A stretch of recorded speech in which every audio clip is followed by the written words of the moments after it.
Buenas, buenas, hello, hello, Yuri, hello my friend, thank you so much for the raid, ¿cómo estás? Hace un tiempo que ya no nos vemos, ¿verdad? I hope you're doing well, my friend. Bienvenidos, raiders, bienvenidos, welcome, welcome everybody. Quappa, hello, Funzy, hello, hello, hope you finish your vinyl album soon. One Drunk Man, Lana, Nine Walker, hello, hello.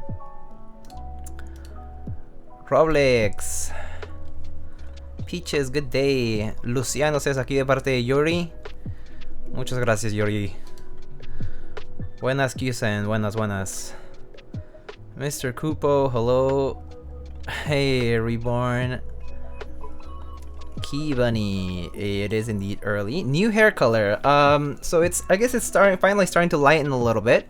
I did get it dyed about a week and a half or so ago, almost 2 weeks ago now. And yeah, it's finally getting a little bit lighter. So yeah.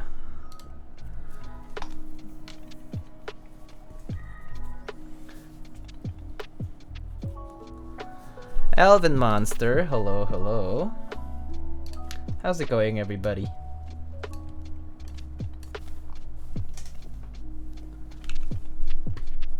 Alright. So, let's get started. I had to just go get some water. Just waiting for it to drain in the filter here, but it's gonna take a little time, looks like. Anyway, Mayhem, hello. How's it going?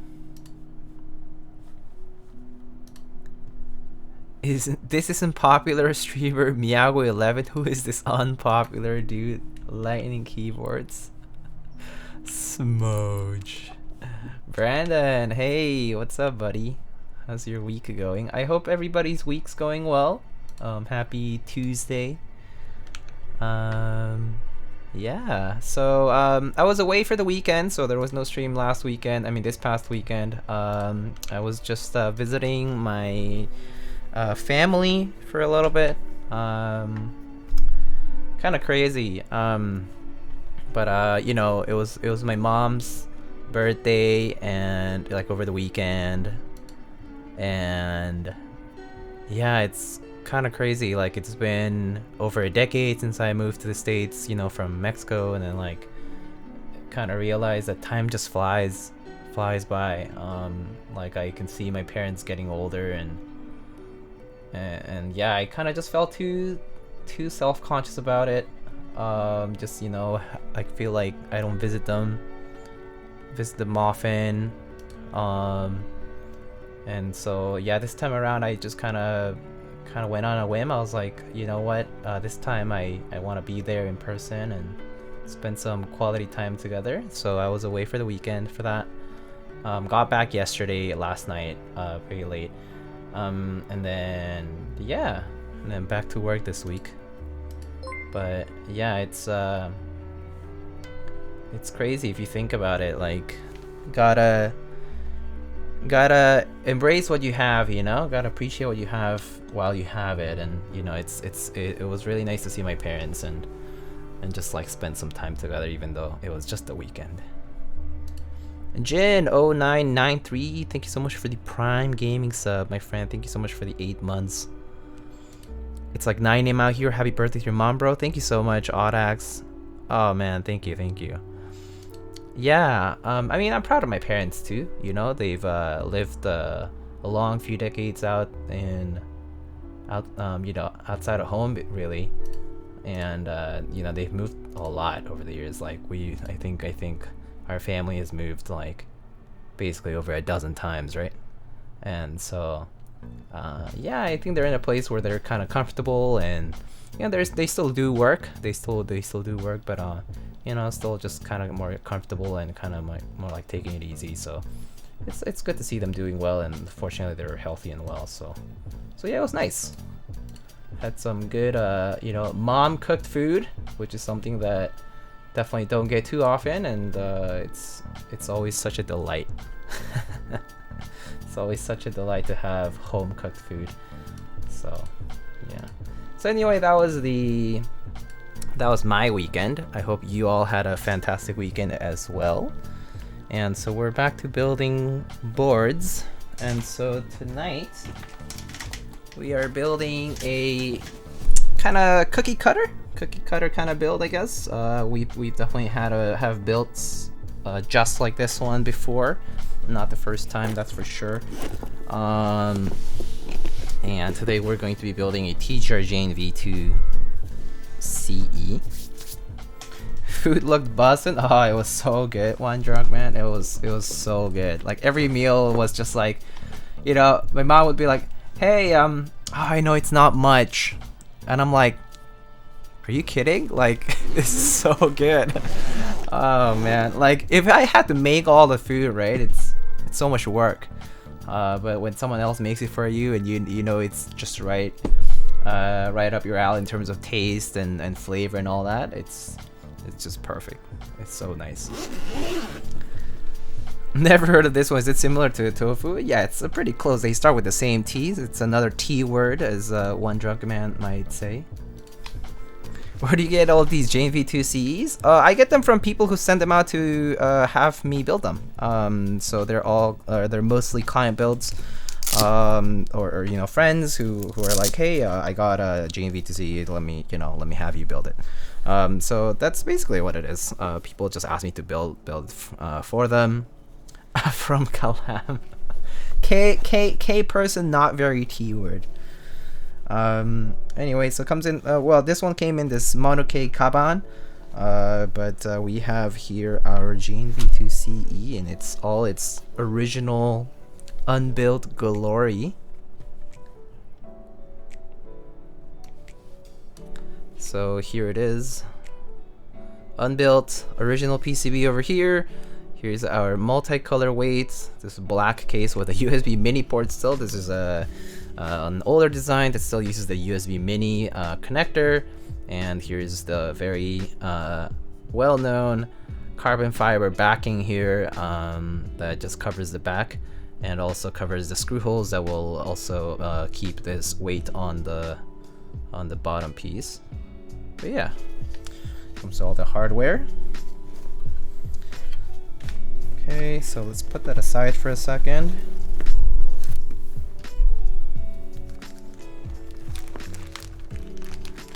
Like the T slur? No. We're talking about, oh, Kibani is a bit new to the stream, which I understand. But here we have a fun inside joke where we basically it's like an unspoken rule where people try not to say the word thok in reference of anything that is not Tobre. And the reason for that is because, you know, a very common descriptor for the sound of Tobre keyboards was that it was, well, thocky. And so you know, a lot of, like, I would say that maybe ever since the hobby kind of blew up, a lot of people have been using all kinds of descriptors for sound, and call any kind of deep low pitch kind of sound as a thok. And so the idea was, you know, we should kind of retain the original purpose of that word that was for Tobre at first, and retain it that way outside of MX. But yeah, so if it's in reference of MX, then, you know, we just say it's like, oh, it's not the best use of the word. So occasionally you'll see people like our moderators. There's a few moderators in chat at a time, and sometimes they'll time you out for using the T word in an illicit manner, so to speak.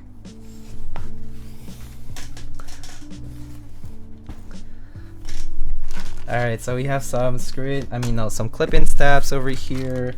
Oh, I actually realized, do we have our O-ring inside? Maybe it's down here. I'll have to check, actually, I'm not sure. There looks like there's something inside of the case, so I'll have to open up the case to see if the O-ring is there. If there's an O-ring, if there's not, it's fine, we can just do a top mount. We have our Cherry MX Blacks over here, which is nice. So let's get to opening the case first. That's the first thing we should do. So as you saw, Mr. Miss Wan 2 just got yeeted from by our moderator from illicit usage of the word of the so-called T word.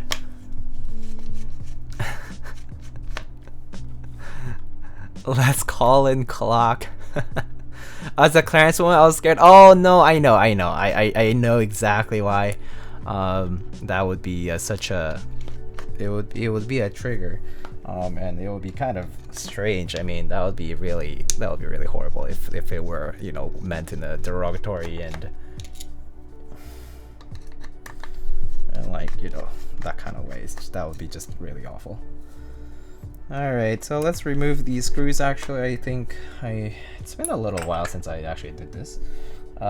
We first have to remove the carbon fiber backing here. So this backing here is just a very thin plate, essentially, that covers the screw holes that hold the multicolor weight over here. So we need to remove these in order to access those screw holes for the multicolor weight. So we remove 6 screws over here first.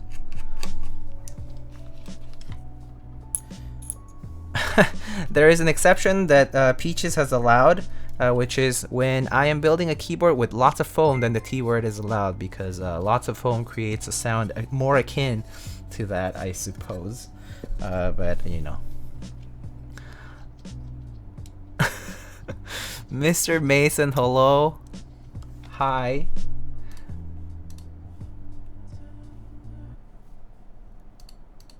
I think it's hilarious, you kids talking shit about Lightning keyboards. You wouldn't say this shit to him IRL. He's jacked. Not only that, but he wears the freshest clothes, eats at the chillest restaurants, and hangs out with the hottest dudes. That's true. I do know some dudes who are extremely hot. That's for sure. I am extremely hot myself. Temperature wise, I sweat very easily, and at night I really just wear like a, you know, t-shirts and shorts, because I do get very warm. And so yes, I am extremely hot usually. Not the other way though, unfortunately. I don't think so anyway.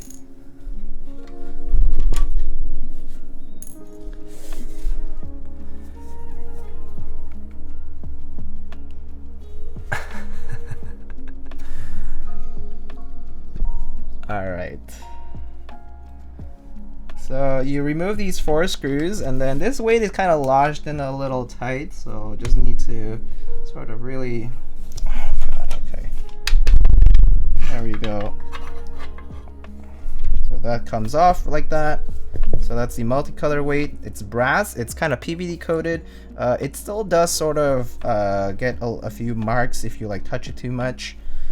So I'm just gonna try to touch it on the inside, but there it is.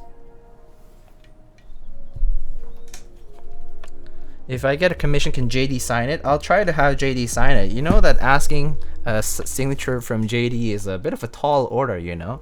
Not only is Mr. JD kind of tall, it is a tall order because JD only signs the perfect signature. If the signature is not perfect, he won't, like, you know, he doesn't think that he can do it perfectly. He won't do it, and so to ask him about a signature is a very difficult thing to do, and sometimes it might just take him some time to get that right, and so sometimes he's just not in the mood. So yeah, it's he's a picky one, and if he's too picky, he threatens me that he was going to eat Nono and Ron, and thus I am held captive upon his demands. So yeah, JD can be a little tricky to deal with. Is this a personal build? Oh, it is not. Oh, I should probably say that it's a client build.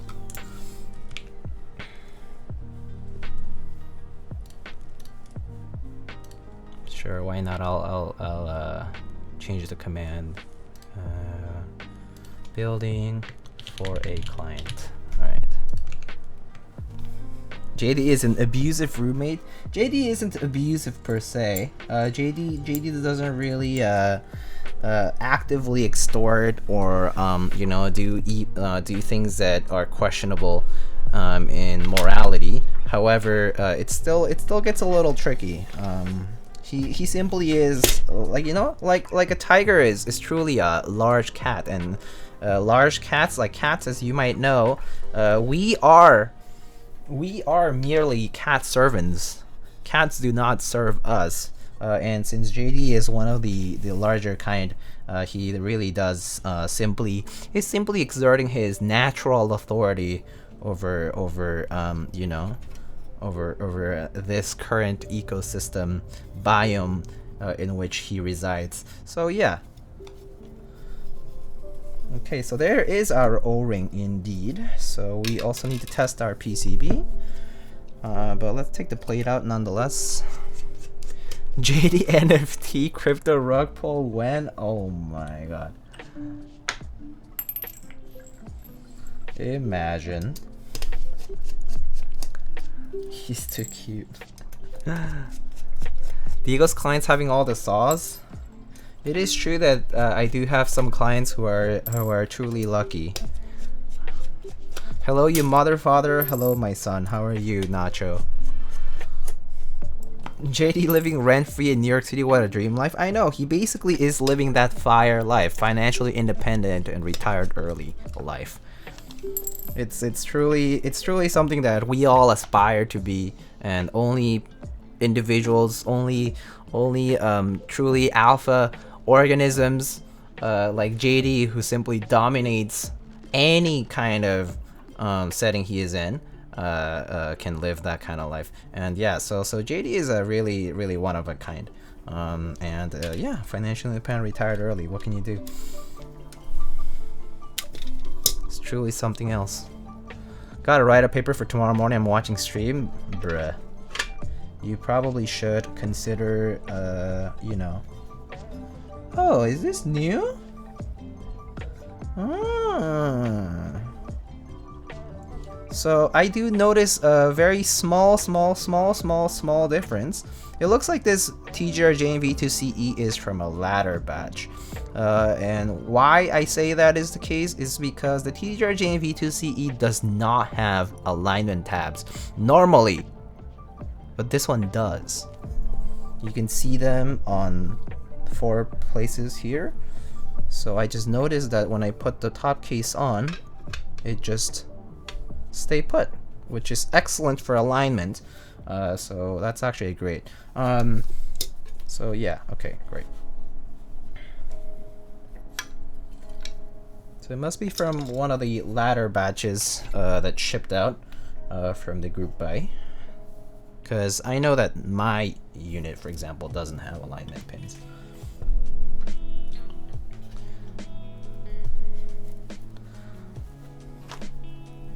At least that I know. I don't recall seeing an alignment pin on the V2CE.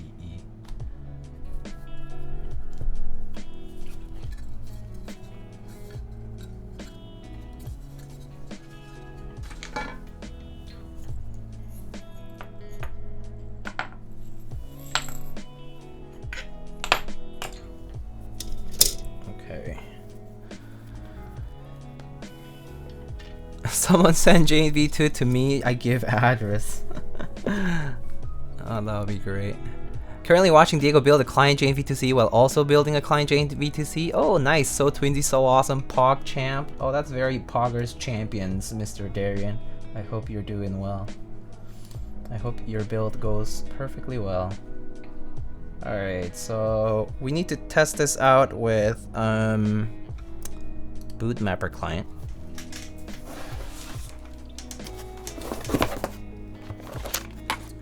So let's get a cable that works for this. I actually don't know which of my cables works with boot mapper client perfectly. We'll have to try.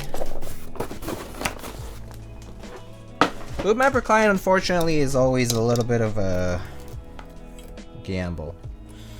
I believe this has been ported to QMK, but I'm not currently 100% sure, so I'm gonna have to hold back for now. I'll test it. I'll test non-boot mapper stuff later on, maybe after it's done, so that it's easier.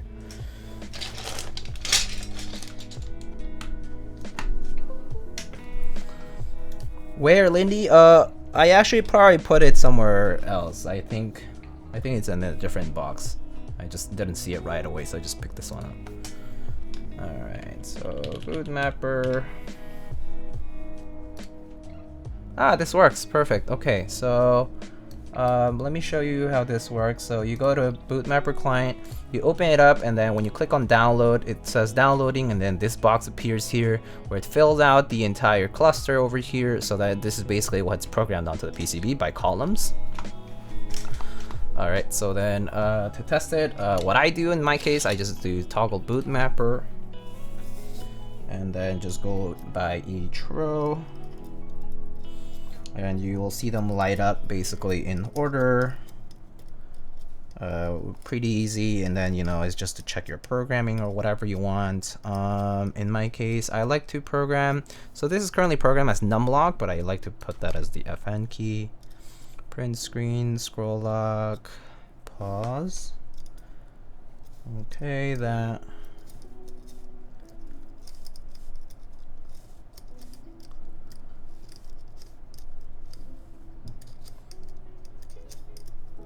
Okay. And then insert, home, page up, page down, and delete, pipe. Merlin has ported it. Okay, so I don't remember. So there is one of the two, either the JNV2 or the JNV2 CE, that was not successfully ported because I think there was just a delay over it. I remember that happened, and I remember the Alice PCB is also not properly ported. I remember someone was like telling me like they had some issues with the trying to flash it, but maybe that was a long time ago, and maybe I should just check again. Alright, caps lock's fine for now, because I do have caps lock automatically set to control anyway, because I never use caps lock. Also, Mr. By Fury at the Heart, thank you so much for the Prime sub, and Funzy, hello again, welcome back. I hope you enjoyed your vinyl album. And what were you listening to, by the way? I'm kind of curious now.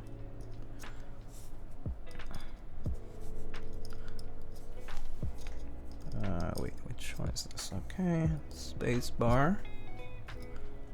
Wait, that's not it.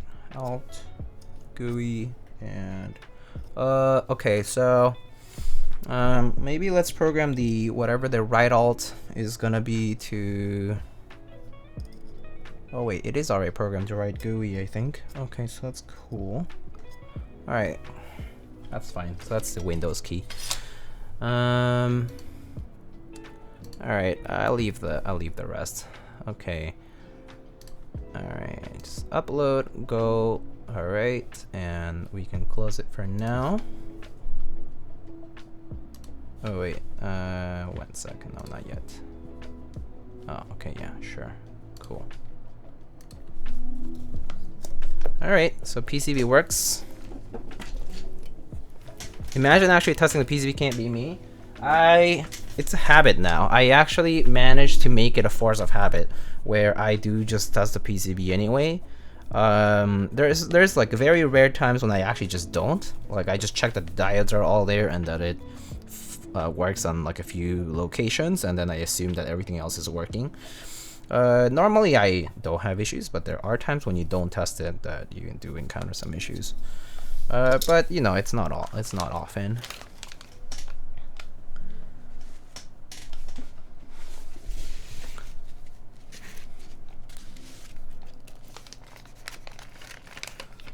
Some dream punk album, a genre of very atmospheric ambient music. Ooh, that sounds pretty lovely, actually.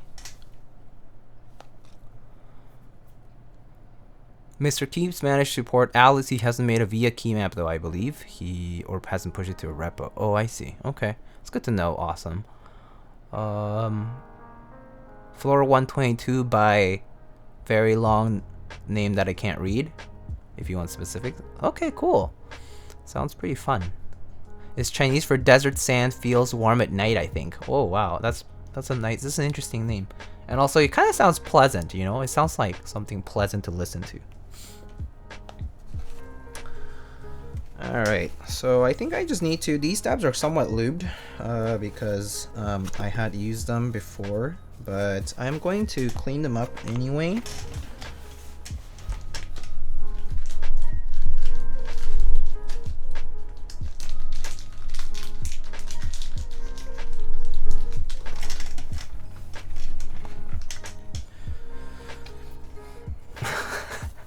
Chan Chan ay Chiki Chiki Ban Ban. Oh my god, that show is so good. I've been loving that show. Ya boy Kome, so good.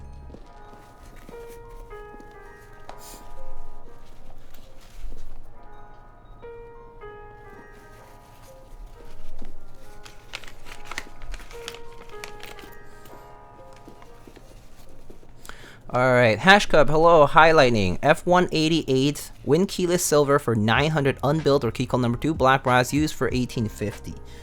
I have to say, if money is inconsequential, pick whichever you really feel like getting. Like, whichever resonates with you the most as far as maybe the aesthetic, because aesthetic is a big important thing, right? Like, you'll be looking at this every single day. And you'll be typing on this every single day too. Yes, like feel and sound are important. I think both are excellent keyboards in my opinion. So I think at least in the feel and sound department, I don't really think you'll have any issues. Because they are both known to be really nice keyboards, and there's like whole crowds of people who enjoy them like a lot. The price is the question here, I guess, then, and the aesthetics, right? So you need to think about how you feel about that versus whatever the amount of money is that you pay. And if it feels inconsequential, maybe you got a work bonus or something, and you just feel like, okay, you know, doesn't matter how much money I spend, then just trust your gut. They're both really good keyboards, though, I have to say. I personally think that I personally don't like to spend too much for keyboards in general, like aftermarket specifically. I think the aftermarket's a bit too overpriced, and just in general, I think it's pretty overpriced. But if you're thinking that that's okay with you, then yeah, just trust your gut there. Random question, Lightning, what do you go to school for? I went to school initially, I studied physics and electrical engineering. And I'm currently back in school. I worked for a bit. I worked as an engineer and like R&D for a bit. And then right now I'm back in school for a PhD in biomedical engineering. Hey Thorak, hello.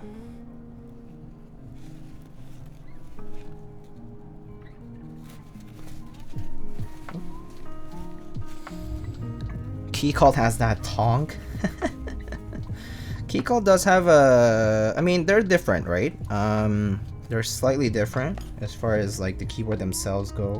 One of them uses like gasket, like pour-on strips to mount the plate, and the other one uses basically cut pieces of O-rings, like rubber O-rings, of a certain diameter that just fits that particular groove. To basically do the same, mount a plate. They both essentially, in fact, the design of the F1 was very, very closely based on the design of the Keycult number 2, TKL, just about in general. Oh, this is a new step. Okay, so this one doesn't need to be. Okay. So yeah. So I would say that as far as feel, like they both kind of are trying to go for the same thing, but they achieve it differently, so inherently they are somewhat different. But I would say that it also depends on like what plate you use, what switches you use. That will really change that feel a lot, actually, especially what plate, like whether it's a half plate or full plate will change that a ton. Whether it's like a plastic plate or a metallic plate, that's also going to change that a lot. And then at least for the F1, you do have the choice of changing the type of rubber, like the density or like the hardness of the rubber, but it's not like, I would say that just about in general, I wouldn't go through too much trouble, although they are cheap to source. So whatever's default is pretty good too, is what I use for my F1. So I'm trying to find my brush. I don't know where it is.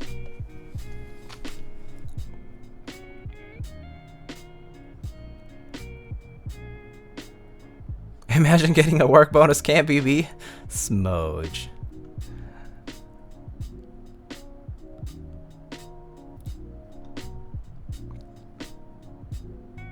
Reborn, hello. Lightning is a big nerd. Okay, that is kind of true. I'm planning on, I'm doing this build right now as a break between things, but after this I'm going to be doing more. So I actually need to draft up a presentation. But I'm actually waiting for some stuff to be done, so it's actually perfect timing for me to be doing this build today.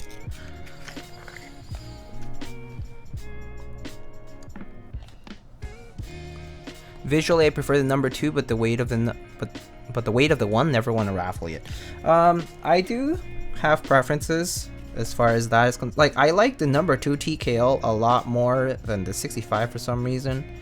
Although that like unfinished thing that they did with the machining was super slick on the 265s that they did. But that said, and like the color choice and whatnot. But that said, I do prefer the number 1. For 65s and 60s, like the smaller profile for the number 1 looks really good in my opinion. I personally like the number 2 in the larger design, so like TKL. So yeah, I actually don't think I need to lube these because these are pretty much lubed. Yeah, these are pretty much done. I think I just need to lube the inserts and the wires, so let's just do that. Extra Prius, please. Hello, Dreamboard. Hello. Thank you so much for the 3 months. Also, 3 months means you are eligible to claim a sticker if you would like one. You can do exclamation sticker and fill out a form, or you can input your address and all that information. Of course, it remains private and all that, and I can send you a sticker through snail mail. If you're international, I still send it out via snail mail, which is just a international stamp, but no tracking, right?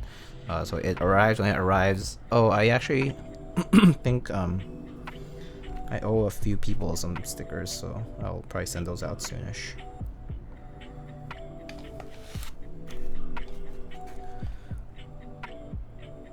Getting destroyed with work at the moment. Honestly, the most stressed I've been in a long time. But isn't this the home stretch for you, Reborn? You're almost there, man. Like you're almost done. At least you have a goal. You're almost done. I'm kind of stuck right now with the work I'm doing, so I kind of envy you in the sense that even if you're stressed and busy, you're on the home stretch. I'm a little aimless right now. I need to flip so I need to flip them so I can buy some Koenigs. Bruh. Pro gamer wheels. I mean, pro driver. I mean, I don't know. I don't know anymore. Hearing some gunshot-like sounds in the street. Very nice. Sick. In your street or in my street? I actually don't know. I don't think I've turned on the background sounds. Let me see if I can hear it. Oh, I don't think I did.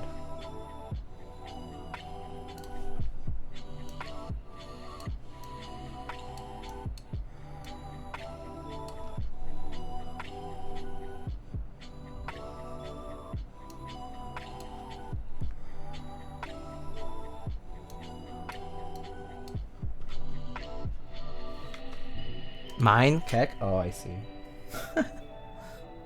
Damn.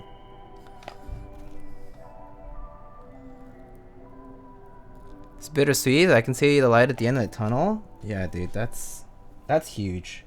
That's huge. International Main reminds me that I went to pick up my Artisans today and DHL couldn't find my package and sent me home. What? No, what? No, that's horrible. They just sent you home without your package? Wait, so what does that mean? What can you do? Are you just gonna like make like a claim, like a report, and hopefully they can find it? That sucks. Gunshot or some fireworks? Yeah, either or, right? Either or, 50-50% chance is what Nacho is saying. JK. Is this two-tone? You mean this board? No, it's just all black. They'll call me if they find it, otherwise call them in 4 or 5 days. Over here, you make a claim and they say, oh yeah, we'll call you back in a few business days, but I don't think I've ever really heard I've really heard back from USPS in an actual timely manner, or like in a promised, like whatever they promised timeline. I feel like I'm always the one calling back in my experience dealing with them. At least they call you back over there in Germany. USPS Sag. Yep. Well, I mean, I'm sure you've heard this many times from people who are here in the States, Funzy, but here the problem is overworked, understaffed, and underpaid service, where basically it's a federal agency that is not properly funded through the government, and neither through the government nor privately, and it's just poorly structured and poorly managed, basically. So just lends to a lot of issues, and it's been like issues that have just been growing over the decades, really. So it's not even that their services are bad. Actually, like the prices for USPS are extremely competitive, really good. However, the service starts dropping a lot when they get overworked, especially like in the holiday season around that time of the year, or like when they're like slightly understaffed due to whatever issues, like during COVID. That was pretty bad, like during the peak of COVID, I mean. And then it was pretty bad, of course, like whenever like there's like just in general labor shortages. It's kind of crazy though. JV2 with MX Blacks, I know, right? Is a one of a kind build that you haven't ever heard of, I'm sure. I am the first person to ever come up with the idea of building a Jane V2 or Jane V2 CE with Cherry MX blocks lubricated. Wow, first time ever. It's truly a groundbreaking idea. Nobody else has ever done it, ever.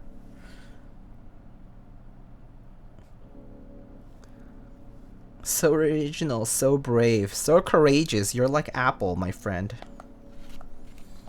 I could call you Joni Ive. Hey, Ojpoch, hello.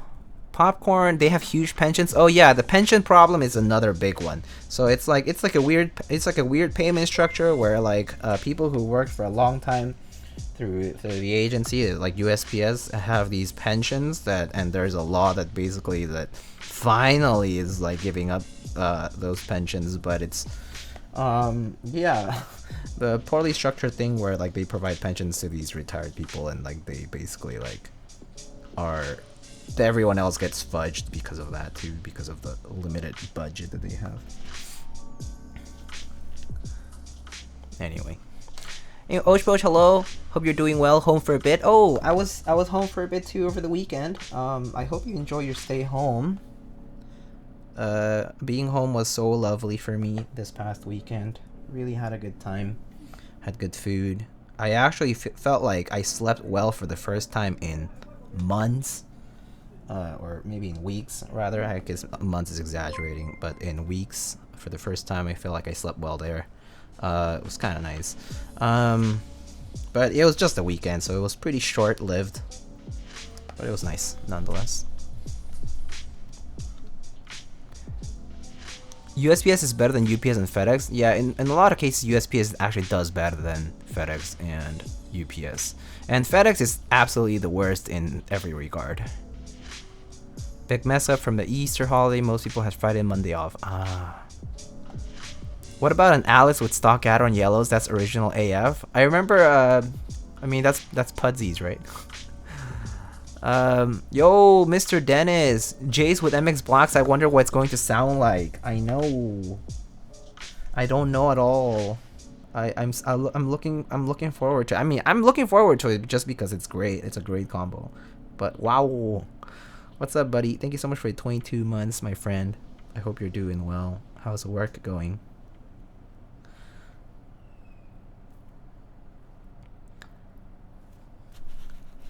Now build it with Holy Pandas and ISO. Pog. Brass plate. Pog. Holy Pandas and brass plate. Iconic combination. One Jado. Thank you so much for the 4 months. Thank you so much for the tier 1 sub. Looking forward to catch up on some good sleep. Yay. That's great. That is great. Odium doing the thing. Are we doing the thing? What thing? I wonder if client has traded a BMW for this Jade. I actually think this unit is an original group buy unit, but just delayed from, you know, the very, very long time that this group buy has still been open for. So it's actually one of those quote-unquote last batch gang units.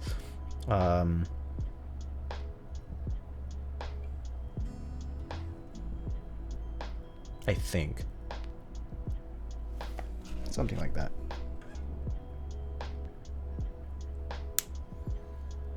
Is Blue Alert avail? Yeah, I think I should have Blue Alert.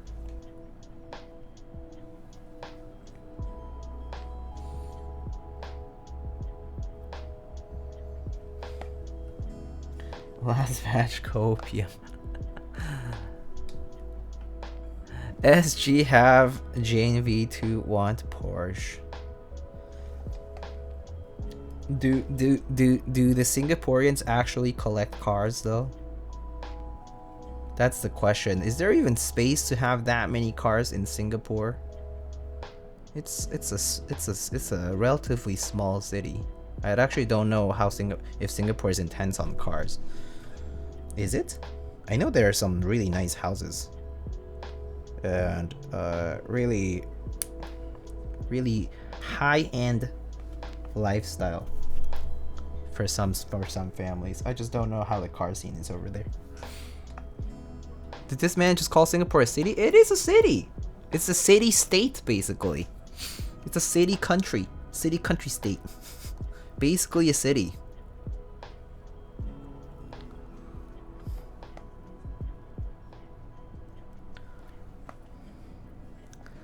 I have blocked 2.324 million adverts according to my uBlock origin since I installed it. That's crazy. Also, is uBlock still fine? I actually don't remember. Was it AdBlock that sold out? It was one of the big ad blocking apps, right? That sold out, like, and basically like installing it is basically like cancer. I think it's AdBlock, right?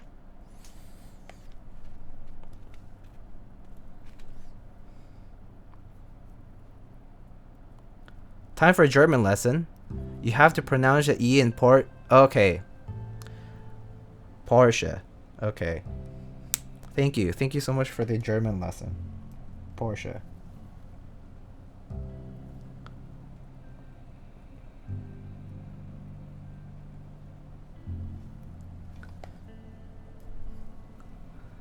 uBlock is still open source. Ah, okay. Huh, okay. Good to know.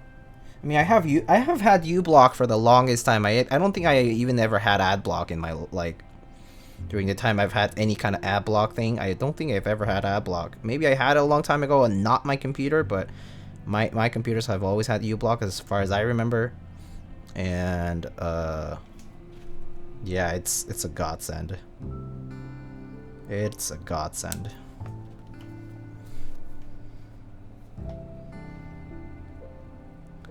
2018 5.0 Mustang. That's a very tall order for a Mustang. What? That said, actually, I guess I actually don't know what Mustangs go for nowadays.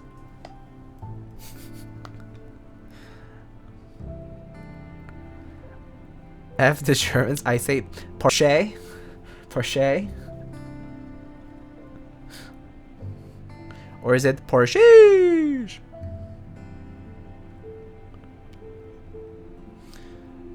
Hey bud, do you want to take a ride on my Porsche? It's buzzing.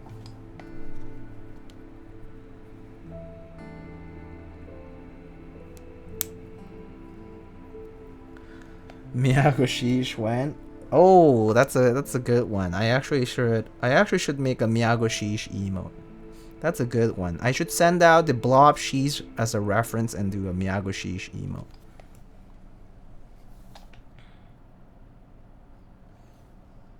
Do we need a Miyago Jorts emote too, maybe? I think that would be grand. Miyago Jorts.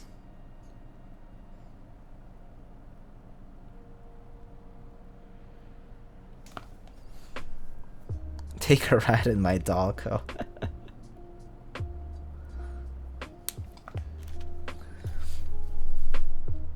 With the chip shortage, actually quite a bit. Maybe I should sell mine and get a hybrid. Honestly, Reborn, not a bad idea, especially since you said you were moving towards the West Coast. Gas prices are no joke. For you, it will definitely pay off because the price of gas is so high. And also, Mustangs consume so much gas. So, like, they're so fuel inefficient, so to speak, that I think it would be pretty much worthwhile getting a hybrid or an electric car. Despite the Mustang being an absolutely gorgeous machine. I love them personally, but I can't say that they're really the best bang for your buck as far as usage goes. Get a Tesla and be like the Bay Bros. Actually, I don't know what people think about being a Tesla owner after a while now. I know some people are very happy with them. Some people kind of, I don't know, they kind of just faded out of that like whole Tesla hype. And but I never really asked why. I think it might have been just like on a purely like on a I want a different car standpoint. But I mean, I've certainly heard like stories about people not liking Teslas for X or Y reasons. It's more so about a design flaw or design element that they just didn't like after using it. Teslas are still great. I think so too. I have ridden in a few just like by coincidence, and I think they're great vehicles. I actually just don't know how they do long term. Kind of curious. I can't get over how good the Dalco looks. The Dalco looks pretty nice, yeah. I actually don't like the way they chose the bump-ons. And the back part, the little curve in the back is pretty neat. But I don't know. I don't like that they use like these tiny M2 screws or whatever to hold it. And there's a few design choices on the Dalco 959 Mini that I personally didn't really like. Just not huge on it, but at the same time, it is a pretty nice board. Pretty cool, 60%, but it was pretty pricey as well, though. I think that was also another thing that I was like, okay, kind of pricey.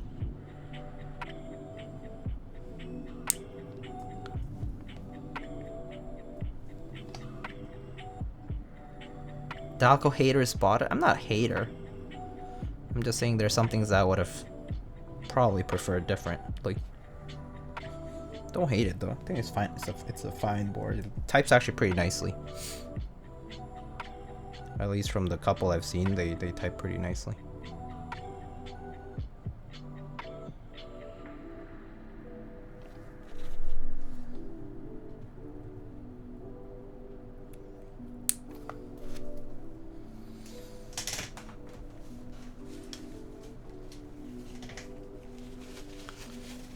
Imagine waking up in a cold morning and telling your car to heat up with your phone before going out.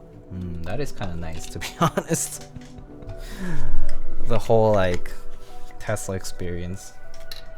It is very neat. Like things are kind of like all programmable, right? So yeah, it's pretty cool. I have a bike. When I worked in Los Alamos National Lab for a bit, I was blasting that car through a desert. Wait, trade-in value right now for the Mustang, I assume, is what you paid brand new? Wow. So they went up in price, basically. That's pretty cool. It's rare to see cars kind of do that. I mean, more so lately than... Like, vintage is a little different, I guess, but, yeah.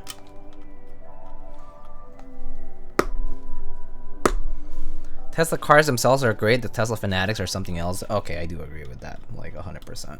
I personally don't really associate with the whole like fanaticism that is associated with a lot of the tech scene.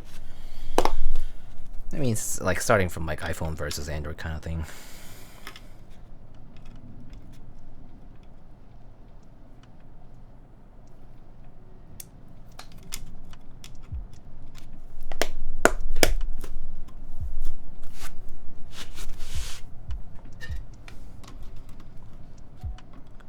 What do you mean you're already doing with Topre? Oh wait, I didn't say I was not a fanatic with keyboard stuff.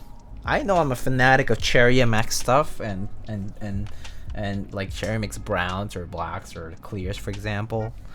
And I'm a big fan of Topre for sure. But I can't associate specifically with the Tesla or the like big mainstream stuff. Is Topre mainstream? Not yet. Unfortunately. Them tacos though, yo. Imagine not being a taco believer.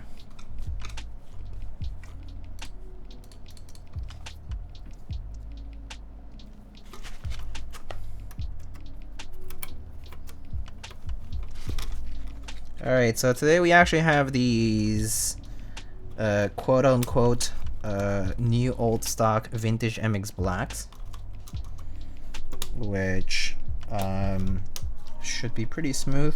These were lubed with 205, I think. 205 and with just TX films, 65 gram TX springs, I think.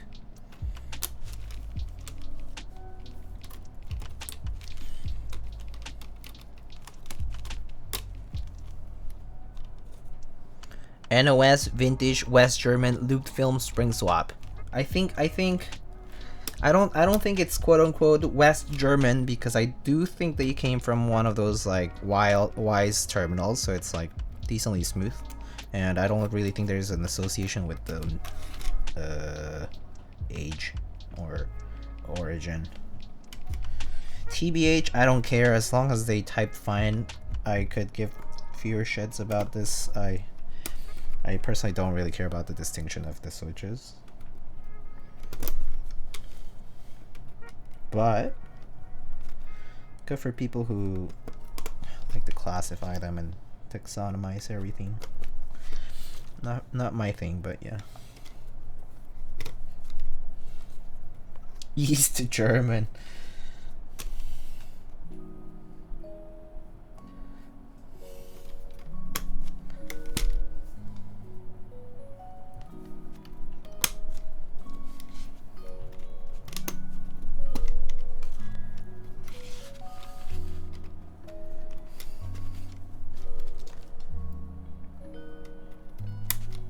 Okay, there we go. So let's test our stabs in just a second.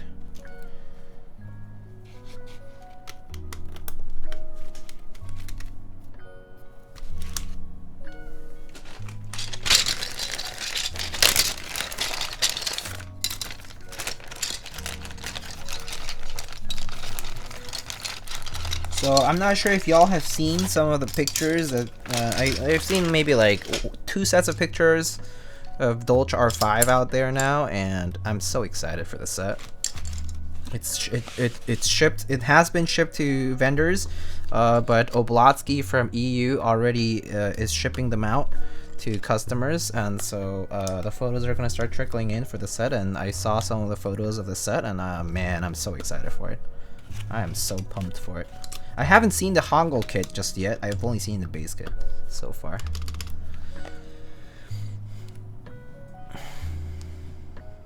I remember someone calling their MX Blacks West German 1994, and people were like, bro, there was no West Germany in 1994. Smoj, a history lesson for a keyboard enthusiast. Yet another day in the keyboard world. I only use Vince from keyboards used outside of Germany, specifically ones from June, since humidity is higher during production.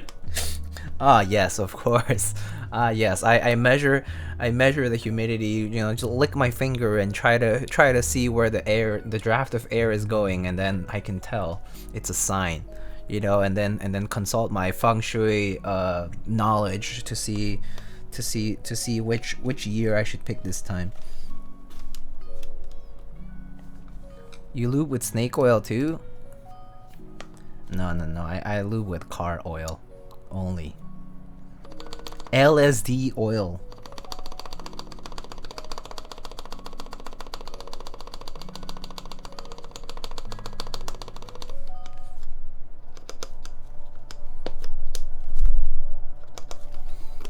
Oh yeah. Oh, I don't think this seated properly. Okay. Now it is.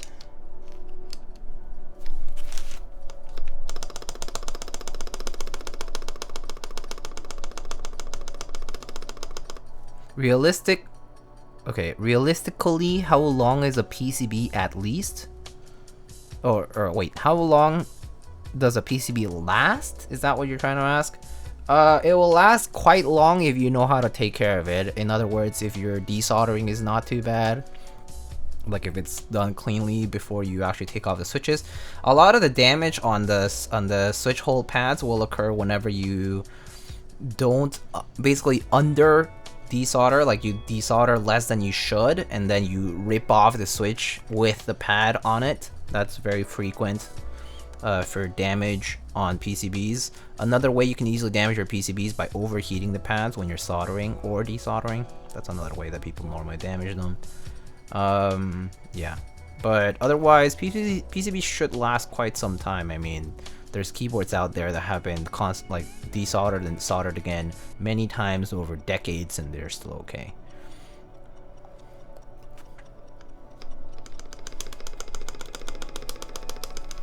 Bacon grease only.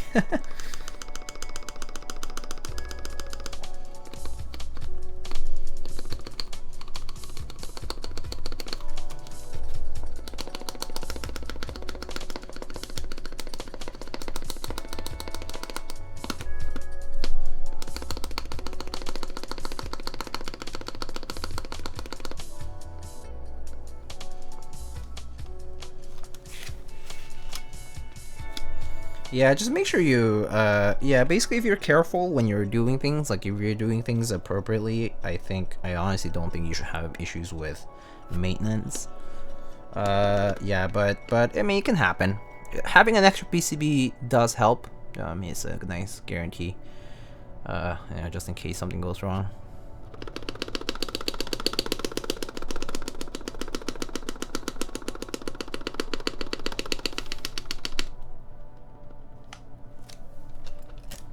This one's a little bit longer looped on this side here. Okay, that's good.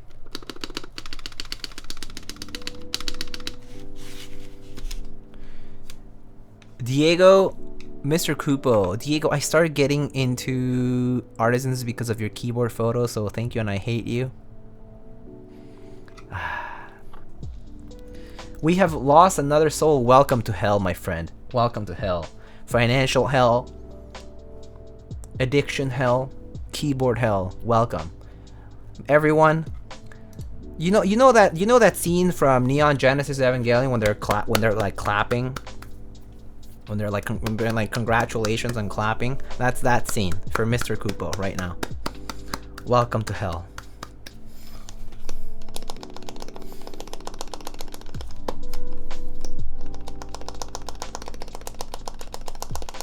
You will never financially recover from this.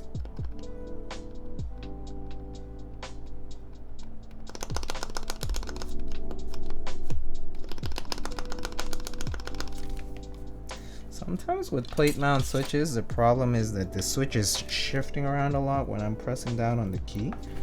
But I sometimes can't tell if it's actual rattle or not.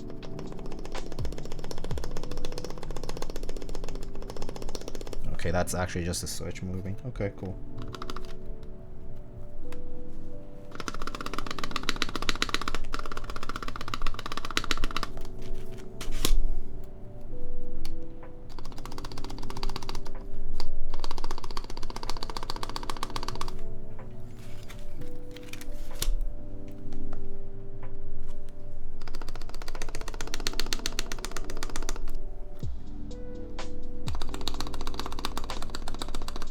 Okay, those sound fine.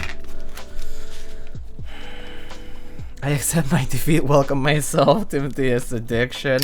Well, just take it easy, buddy. I think the biggest thing, Mr. Kupo, as far as getting into artisans, is that if you're going to treat artisans like, you know, like I treat them as, like, there are like little pieces of art, I support artists, like that's all cool and good. Obviously, you should try to keep yourself within your means, and most importantly, I think the biggest thing that will help you in any, like, for anybody who collects artisans, is to really find your own, like, what you like. Like, what are the cabs that you like? What designs do you like? Avoid things that you know that you're kind of halfway there, like you don't really think it's for you. Like, might as well avoid them early and just kind of, or just kind of like figure out whether you do actually like them before you actually like start just blindly committing to things and like entering for raffles that you don't know, like you know you don't really care for, things like that. And understandably, like, yeah, people, I know that people will enter for raffles to like be able to trade or whatever, that, you know, like you can do that, but you just do know that especially now, especially like right now, like when the retail price for keycaps, especially for the more desirable ones, ends up being pretty high, like it's now in the 3 digits, right? And so, like, yeah, that does get pretty expensive pretty quickly. Like, you sometimes win when you least expect it, and yeah, like it can be a burden. It piles up pretty quickly. The numbers go up really fast. They really add up quickly. So just know that, like, you can do that, but do that with care. I mean, I personally, my personal criteria for entering raffles and sales in general is, do I see myself using the cap? Like, not just sitting in a box, but do I see myself actually putting it on a board, regardless of what the combination of it is with other keycaps. So if that's a yes, then I also say, like, you know, I also like ask myself, like, you know, do I actually like this design or whatever. And then lastly, like, you know, basically I just have to see myself using the cap before I even decide that I want to enter the sale. That's like one of the criteria I have. And aftermarket, honestly, is all personal. Like, you have your own personal threshold for, or like tolerance for that. Like, some people have a pretty high tolerance for it and they will buy pretty high, and that's fine for them. That's actually something that they're kind of more used to doing because maybe other hobbies, or they're just more, they just have a high propensity for that. Don't borrow money to buy art. Oh yeah, so Christine07 actually says something really funny and really true, because this actually happened. There was actually, like, it was actually publicly known about a community member that actually borrowed money, like actually went into debt to buy keycaps, and it was like a publicly known fact, which is really a sad thing. Like, don't do that. Don't do that. Just don't do that. Just don't ever put yourself in that position. Like, it's enticing to own the coolest, the most hyped, you know, flex-worthy keycap, but I have to say this with keyboards as well. Like, a million times I've said it, but with keyboards is the same thing. You post your photo, right? Your video, your photo, your Instagram story, whatever you want onto your favorite platform. People care for about 5 minutes tops, and then people react, post, you know, they post emojis in chat. They will be like, wow, poggers, congratulations, wow, amazing collection, wow, wow, wow, and then 5 minutes later nobody gives a shit. So that's the novelty for other people. Now imagine the novelty for yourself. It won't last more than maybe, let's say, a few weeks, a few months, if you really want to make it very optimistic. So let's say you really purchase this thing for a bajillion dollars, and you're like so happy that you got it. You're super hyped. You're like, oh my god, it's gonna be on my keyboard 5 ever. I love it. It's better than my first love. You know, I would never trade it for anything. I basically sold my soul to the devil. You know, that's great and all. That's cute. It's a cute story, but it won't. You think it's a love story better than Twilight, okay? But no, nobody gives a shit, okay? Not even you will give a shit after a little bit. So don't give in to that kind of temptation if you know that it won't last you. Like if it has a luster that will go away that quickly over time. So yeah, just don't do that.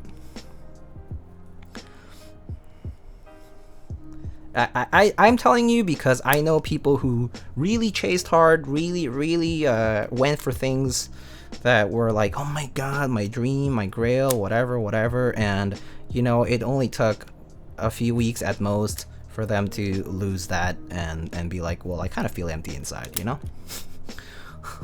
So yeah. Tuna Mango asks, who are your favorite artisan makers? I have many like artisan makers that I like. I mean, there's a few displayed over here. Here there is Omniclectic, Booper, Hello Caps, Clack Factory, Night Caps, Tiny Mix Things, Gaff Caps.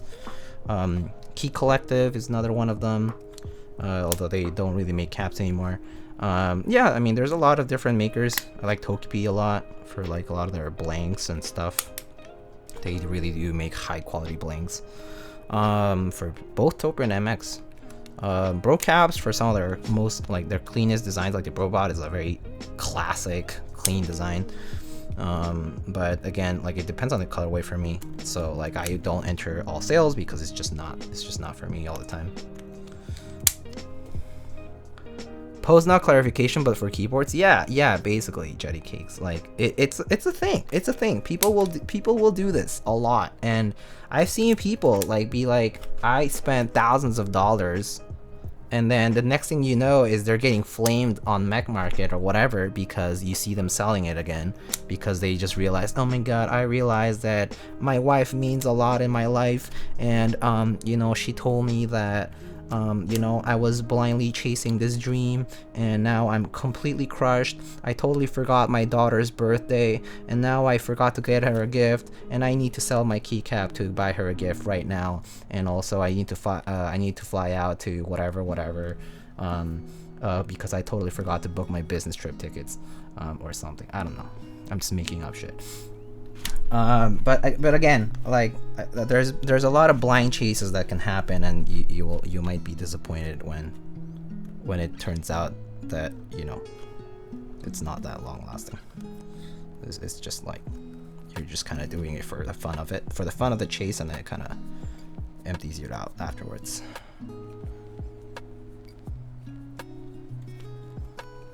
Have you seen the Komi 5e collection? Yeah, of course I've seen photos. Of course I've seen. He's like a museum style collection. Very cool. Honestly, it would be really delightful to visit something like that, like to visit and see that for myself or something. Like, that would be really cool. I mean, obviously I envy it in the sense that, like, there's a lot of cool shit that I know I'll never own, but at the same time, like, I think the coolest thing is, like, it's all together in one place in a very dedicated way. That's pretty sick. Like, that's the coolest thing. It's like, if that becomes like a museum that people can actually visit, that would be amazing, right? I mean, I heard actually that they do accept visits, but obviously not right now because things are closed.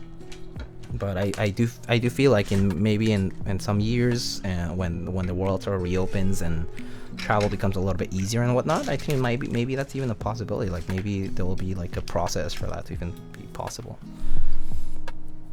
Can you explain more about the dude who took out a loan for aftermarket caps? Which caps did he ever paid back? I don't really know all the details, but I do know that the caps were, like, you know, pretty hype keycaps.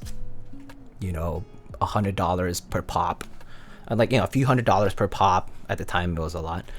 This was like years ago, so like the aftermarket was a lot more tame than it is currently. But you know, like several $100s per keycap, and you know, if you're thinking about, you know, more than a few keycaps, then you're thinking about thousands of dollars already. And I guess they just took out a borrow loan, whatever, and yeah, so I guess they paid it back, because otherwise they would be like in, you know, they'll get I don't know, chased or put in jail or something. But I suppose they probably did pay the money back. I don't know. I don't know the resolution to it. I don't really, it's not really my life, so it's not something I should really be too concerned about. But just don't do that. If you were my friend and you did something like that, I'll just call you I'll just call you stupid. Like, I'll be like, what are you doing? It's like, don't do that. Do you lube the leaf of your browns?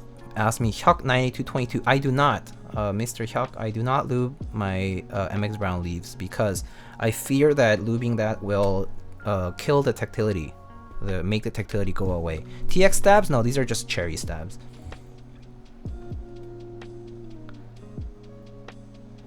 Is the museum open for visit or just his personal dungeon? I heard that it's probably like you can make like private inquiries to visit. I don't know of anybody who has visited the Komi 5B like keyboard dungeon, Gundam and all signature plastic key set and GMK set dungeon. Like, it looks so sick now that it's like fully furnished, but I don't really think that there's been like official sort of, so to speak, like visits that can be scheduled. Does heavily customized and personalized stuff sell on Mech Market? Limited appeal, I would say. Heavily personalized stuff has fairly limited appeal, in my opinion. Like, it's doable, but I would say you can't really ask for whatever you pay to customize it, because that price is the cost you pay for making it your own, but passing it to a potential buyer is kind of silly, in my opinion at least.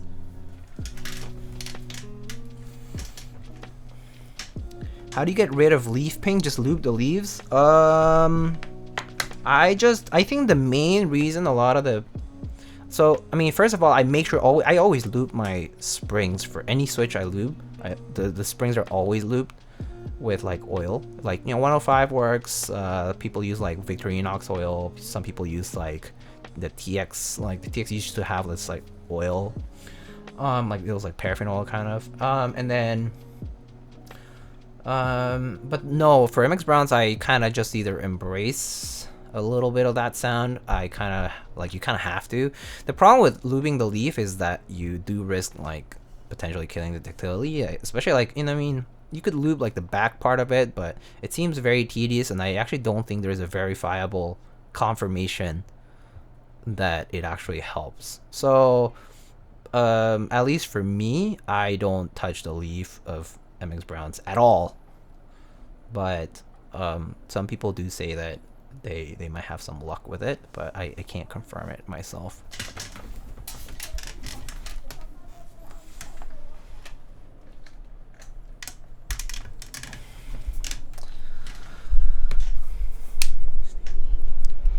Alright, let's get to... Sorry about the noise here.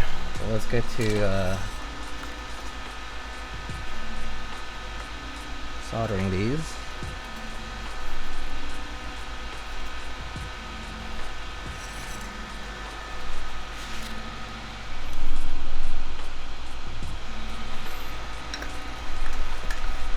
Yeah, I would never touch the leaves normally. Specifically for light tactile stuff, it's just too risky as far as the tactility is concerned. I bet 5e has armed guards for his keyboard dungeon. I mean, probably like a security desk at the front and that kind of stuff. It's probably like a building with security. Just like most museums. It's basically like a museum, that space. So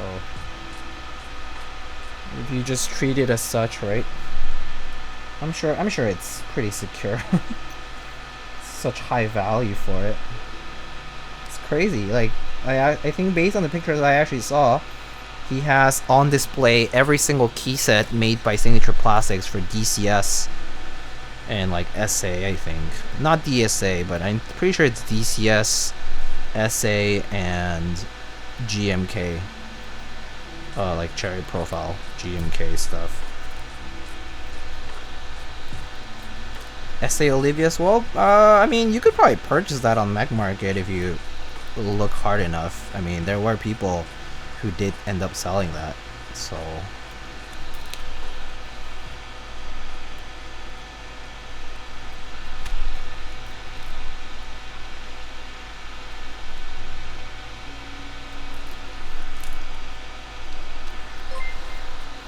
Tuna Mango, thank you so much for the tier 1 sub, I appreciate it.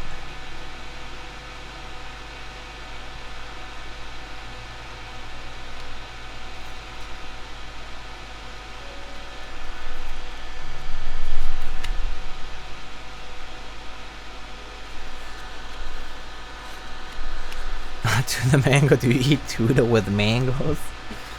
That is a strange combo. I actually can't say I've had that before. Oh, I've had that. Oh, I know that's not true. I've had tuna with like a tuna salad, like mixed with like apple, I think I've had. Or with like pear, I think I've tried. It's pretty refreshing. I don't think I've tried it with mango though, because mango kind of ends up being too sweet sometimes. Well, not all mangoes are too sweet, but yeah. I feel like wouldn't go too well with tuna. But I've tried fruits with tuna salads. It's nice that 5e has a shit ton of rare customs on display all the time, but a part of me feels sad knowing those boards won't ever be typed on. Yeah, that is true. I mean, he has also like multiple of the same board, right? Like he pretty much bought like a whole inventory of like Matrix.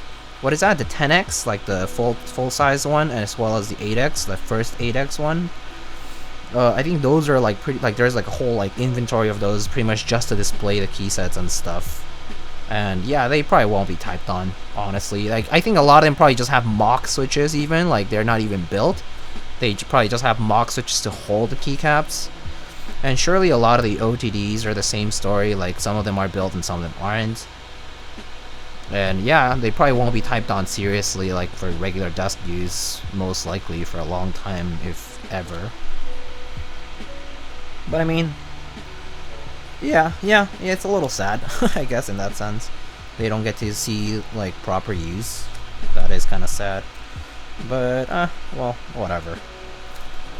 It's a whole different world when you have someone who is, you know, as wealthy or as influential to do something like that. It's kind of crazy.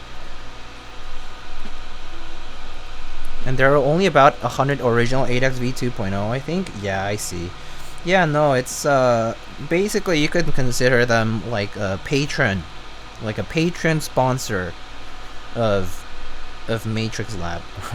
Not that Matrix Lab isn't like wealthy by itself, but I'm sure that Mr. Comey has, or 5e also has supported them financially so much from just purchasing in bulk, right? Like, cause I've seen so many Matrix boards on the photos, like Abel's, 8X, 10X, yeah, just like a ton of them.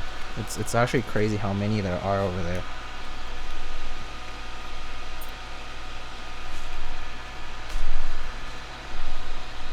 We will all thank him in 20 years for saving history, so to speak.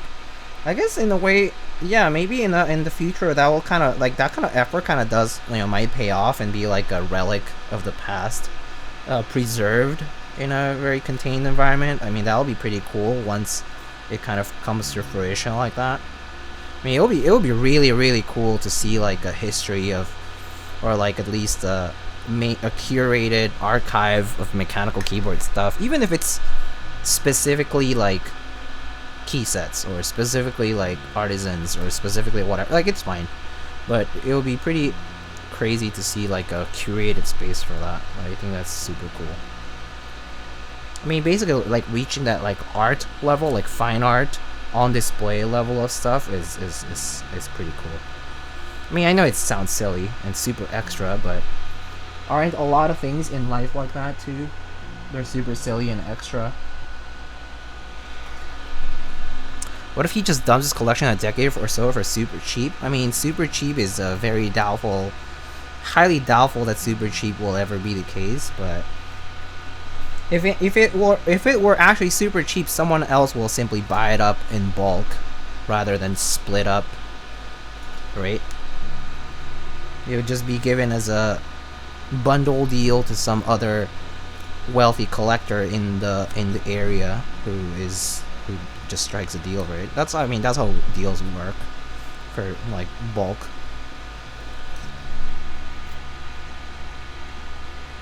If it were actually like a good deal, like it won't pop up on Mech Market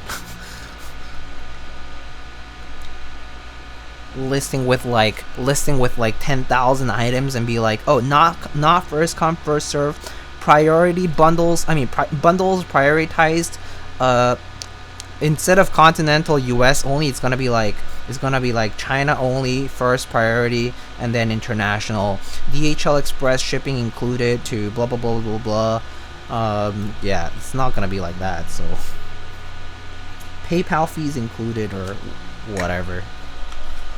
Donates the whole collection to Goodwill. I mean, Goodwill is. I don't even. Do you actually think Goodwill is that Goodwill? Sometimes I kind of think about that myself. I'm like, is Goodwill really Goodwill? Would it really be a good thing to donate something to Goodwill? Do you see the pricing for the IR160? $500? Oh, I didn't know. I know I hadn't seen it. No, Jack. No, I had no idea.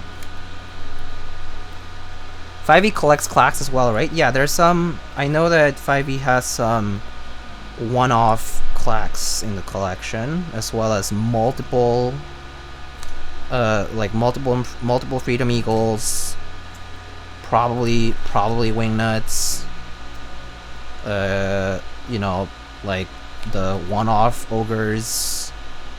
Yeah, and I've seen a few of the skulls that are known to only be in one place, and that's probably with them now. Does he have a gold wingnut? I don't know. I don't know if anybody has sold a gold wingnut, but maybe there has been. I don't know. I don't keep track of all that, but I'm sure that it wouldn't be surprising at all to me if you encounter that in a photo. But I'm pretty sure that they collect a lot of brocaps and a lot of clacks for sure. I think boopers, clacks, and brocaps were always highly sought after at the time, so I think those are pretty widely collected. CN have everything, yeah, pretty much.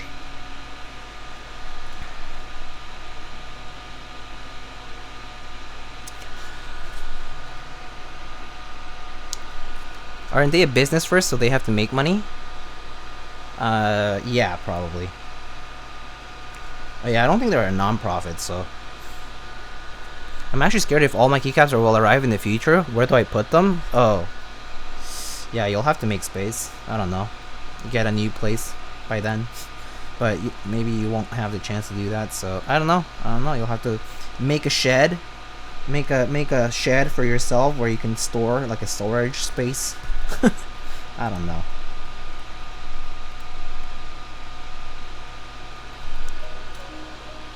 Just. Can't even most OG collectors can't tell the difference between a real one and a super good fake? Yeah, you wouldn't be able to tell the difference with a lot of the yeah, a lot of the counterfeit stuff is basically not, like, you can't tell it apart unless you know the traced back history of the cap to the original sale that passed it from the maker to the original owner. So yeah. There's stuff. That's why for clacks, for example, it's very, very risky to buy any clacks just in general, because there are a lot of like fakes and they're all perfectly fine as far as like they look perfectly fine. You won't be able to tell the difference at all. So yeah. And that goes especially with a lot of the older colorways, like Drunken, Candy Corn, single colored stuff, Ruby, Ice Blue, Clear, Death Black, etc. Unless you're buying from someone vouched for it. Yeah. Pretty much. Iron 160, 700 with copper bottom. Damn. Pretty pricey. But I guess price for keyboards have gone up a lot recently.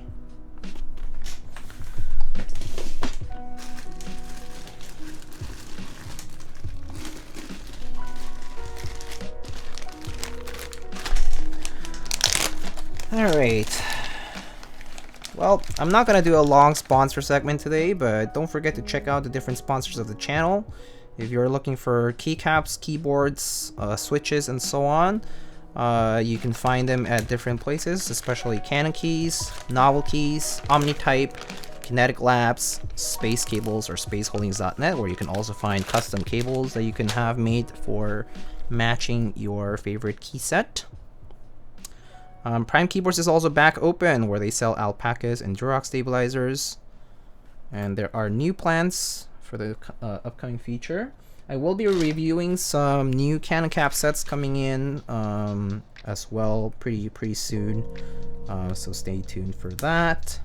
CBB Planet will be having.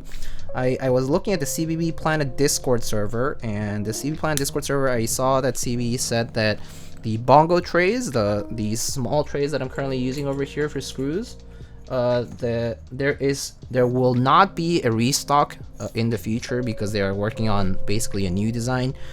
So the last stock might be coming pretty soon. So if you haven't picked up any and you really wanted one, it might be a pretty good idea to check them out now instead of later. Because it is possible that they won't be restocked again, and different design will come in. I believe they're working on like a pill box with like compartments and that kind of stuff. You can also have custom plates made through CB Planet. CB Planet is also having sales for custom cables. So if you need a Limo 0B or 1B style connector, it's not, I don't think it's original Limo, but it's the same style. You can have cables made, different color paracord and so on through them. If you're in the EU, Salvin is your friend. If you're in the EU, or if you're in anywhere else and you need a Welbotech PCB, salvin.com to check out the options over there.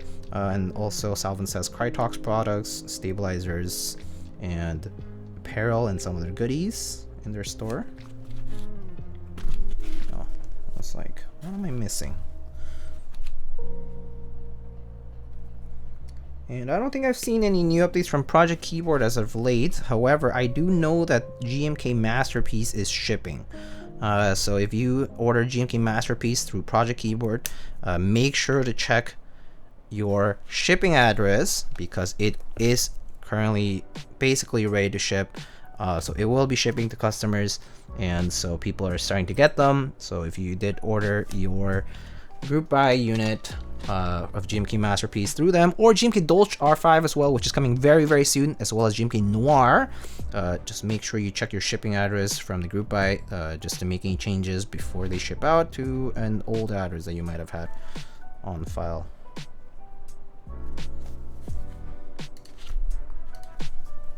Has anyone tried those Miss Piggy switches? I actually have a bag of Piggy switches, One Drunk Man. I still need to try them. I haven't had the chance to try them, but I will soonish, hopefully.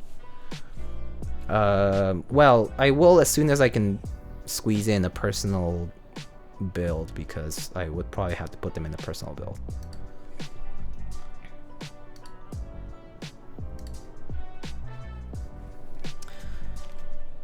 Lastly, I have some news. Ooh, I actually forgot to solder the spacebar switch. That's good that I caught it, and one of these here. Some news, first of all, Novel Keys is still having their sale on key sets and other products on their website right now. Pretty good deals. You can get GMK sets for $150 or less even. And those are on sale right now until tomorrow, April 20th. That's when the sales will stop, so make sure to check out novelkeys.com for that. And second news that I have is that Mode Keyboards will be coming out with their new design very soon called the Sonnet, which I will be reviewing hopefully later this month, if not early next in May. and you will be able to purchase the board through an affiliate link if you would like to obviously help the channel. But yeah, so just to let you know, if you were wondering about the Sonnet, I will probably be reviewing it soon. I do have one more announcement to make, and it's kind of important, but I highly suggest people to pay attention to Apiary Keyboards' stream tomorrow. So tomorrow, Miss Apiary from Apiary Keyboards is going to be having a very special stream where I was a participant to the making of this particular keyboard and this particular design and all these things. And there is a very, very special custom commission that Apiary and I collaborated on. And she will be building the board and delivering it to our customer. And so she will be building it tomorrow at 2:30 p.m. Mountain Time, which is basically 4:30 p.m. EST, if I recall correctly. So if you're in the EU, Greenwich time is around 10:30 p.m. If you're in Asia, I think that's probably gonna be like middle of the, too early in the morning. But yeah, it's going to be 2:30 p.m. Mountain Time, and it's a very, very special build that we have been preparing for a bit, pretty much the whole past month, or maybe longer actually. So yeah, I highly suggest you check out Apiary's channel. I'll probably ping my server about it when it comes up. I can't really say anything about it until then. But yeah, do please check that out. Very special build that she'll be doing on my and the customer's behalf. I also just realized I'm kind of not paying attention and forgot a pin. Dedicated to 420? Cannot confirm nor deny. Well, no, actually it's not dedicated to 420, but it's gonna be fun. I hope it's nice. I hope it's kind of unique. It is customized to the specific appeal that the customer required. So I mean, some things might not be your cup of tea, but there were like a few custom touches that we had to make, and it was. I hope it all comes together nicely. I'm looking forward to it myself. So yeah, just so you know. Alrighty. So let's test out the PCB first. I don't know why I actually unplugged that.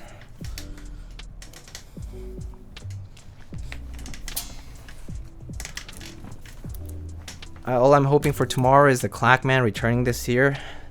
Keep coping. Yeah, savage, but maybe it's true.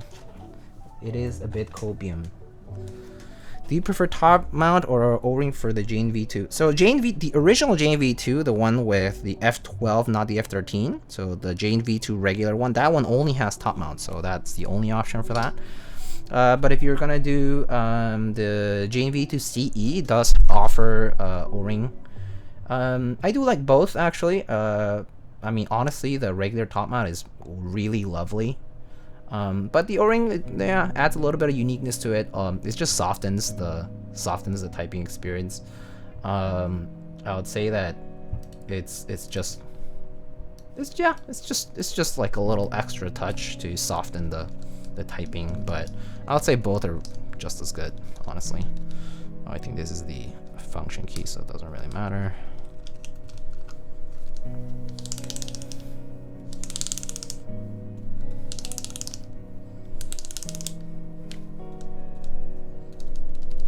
Oh shoot, this is programmed to Alt. Okay, I'll program that to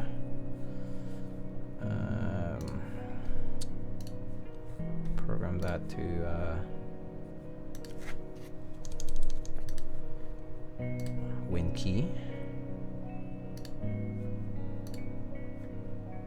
Okay.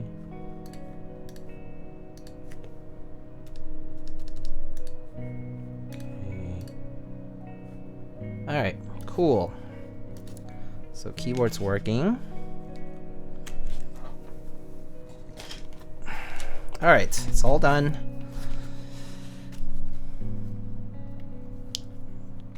So the Jane V2 and the Jane V2 CE are slightly different. First of all, the Jane V2 is F12 only, and the Jane V2 CE is F13, a bit different. And then the back looks different. The design overall, there's a few differences. Like there's no internal weight in the first Jane V2, whereas it's external in the Jane V2 instead. And like the carbon fiber, of course, kind of unique. The multicolor thing is kind of unique. But yeah, those are just like finish-based things. But design-wise, the main thing would be the location of the weight and the O-ring thing on the V2 CE.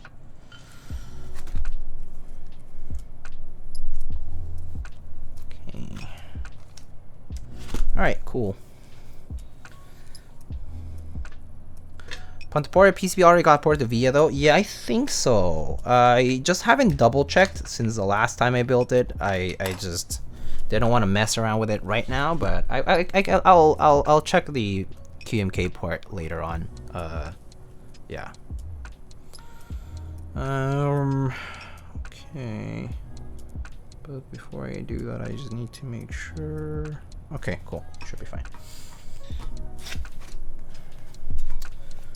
All right. So I'm gonna just do O-ring mount. So no screws for the plates.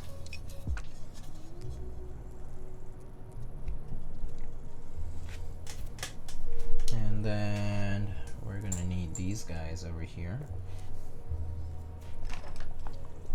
Pretty sure I saw Mac Merlin do it. Yeah, so I remember he did that for the V2, for the regular V2, and then for the V2C, I recall it was incomplete for a little while, and then I never checked back again after I had seen that it was not fully done. So I haven't. I just need to double check sometime later. Surely it's probably done by now. I mean, there's probably a lot of people who have probably requested it.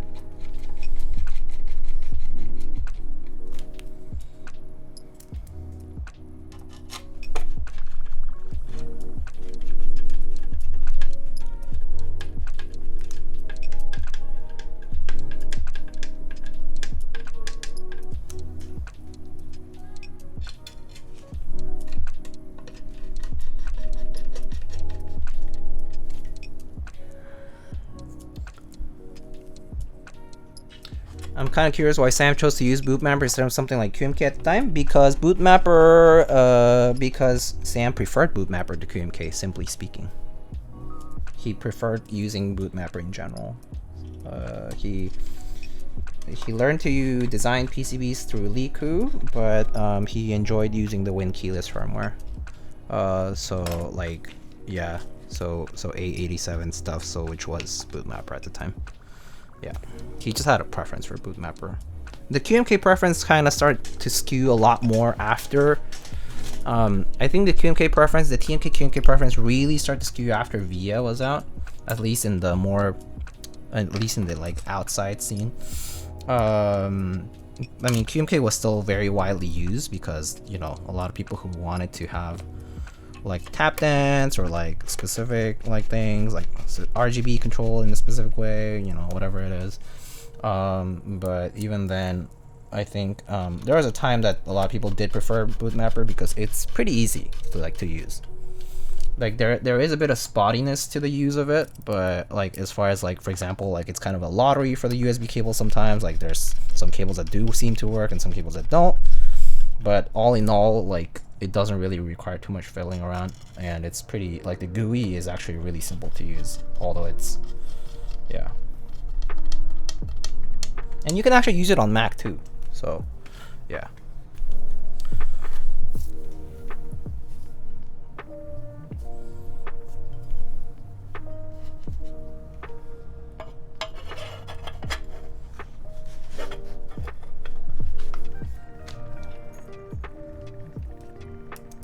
Oh, how are these new IEMs you got anyway? That you got a cable? Oh yes. So I actually took my IEMs during my trip out this past weekend, and they're super lovely, funsy. I've been really enjoying them.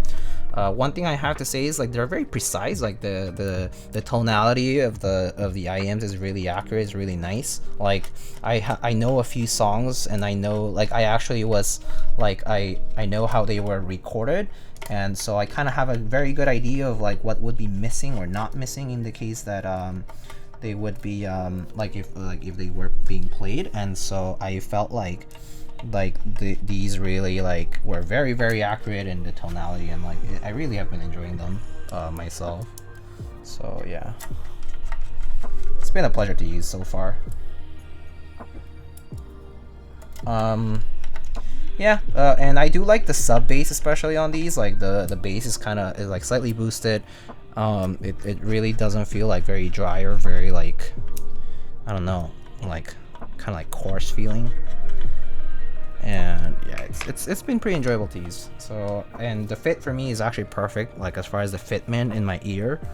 So I've been liking him. Sounds good, pun intended. Nice one.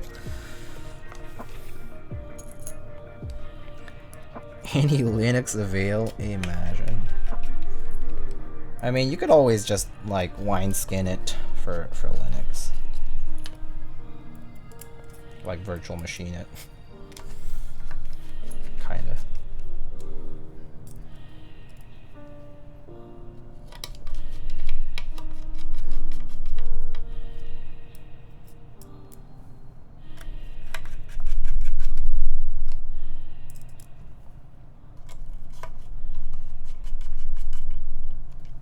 All right.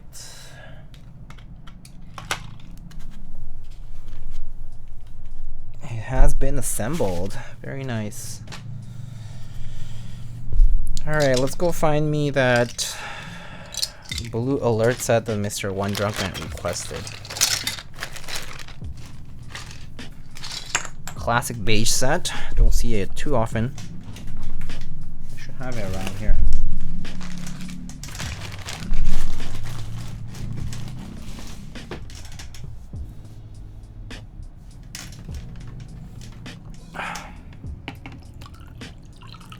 So let me drink some water.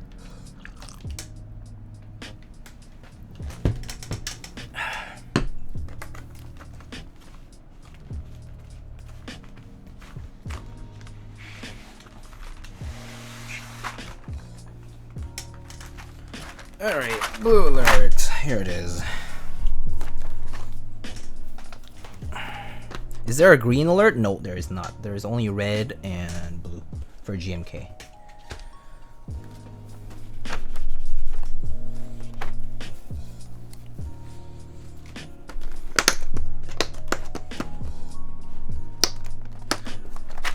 There was a CRP set on Oko that was in stock for the longest time that had green legends. Oh yeah, BSP. Yeah, there was BSP in black, red, blue, and green. They're ANSI, so there are 84 key sets. So it only supported Win keyless, 10 keyless layout, so no numpad, and it came with a GMK spacebar. Yeah, that was available for a while on Originative, yeah.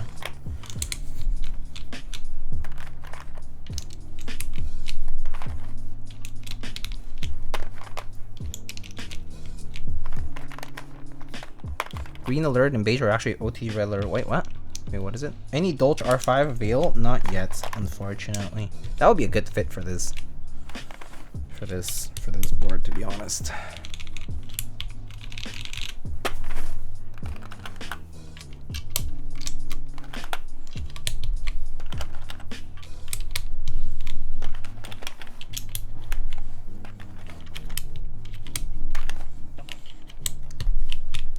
You know, the other day I was watching Mr. Nathan stream. I think he's streaming right now. But I was watching his stream, and he was talking about the nipple technique for picking up and putting keycaps on, and he was basically commenting about how it's difficult for him to pick up the keycaps in a way that he can placement on the board, or like right away after picking them up. How come I'm able to do that right now with my hands, when he has to difficultly pick them up, put them to his nipples, twist them, and then put them on? You know what I mean? How come I can do it?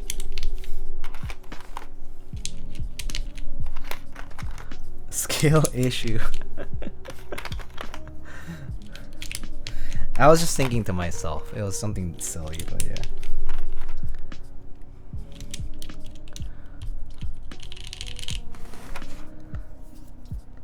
Down arrow or regular icon plus text supremacy. Oh, you like the down arrow, Drew? I actually do like the down arrow caps lock personally. It's just a personal preference, but I do like it. I mean, purse is fine. I do think the purse is kind of ugly, to be honest. Like, I do think it's pretty ugly as far as a icon for caps lock goes. I kind of don't really think it makes a lot of sense. It's like handbag lock. I don't know. It's kind of weird.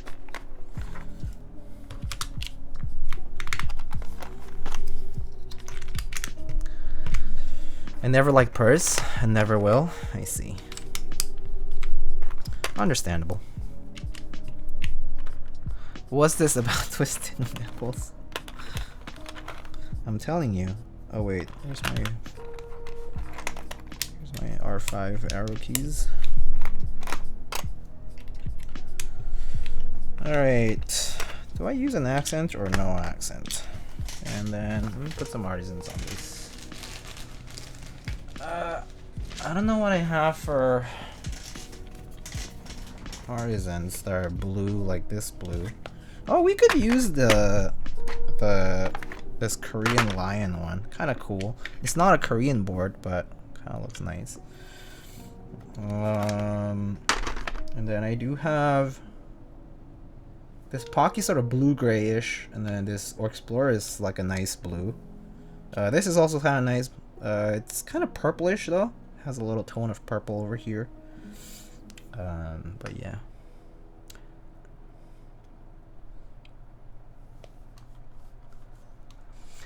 Automod held a message for reason. Aggression. Allow will post it to chat.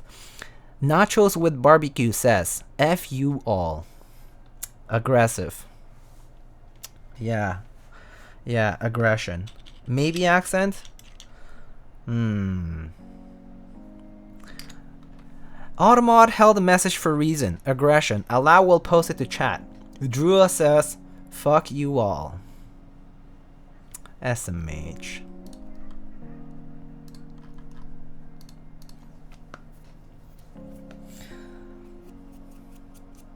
Ooh, I kinda... Is this bluish? It's not quite the same blue, but it is kind of darker. Can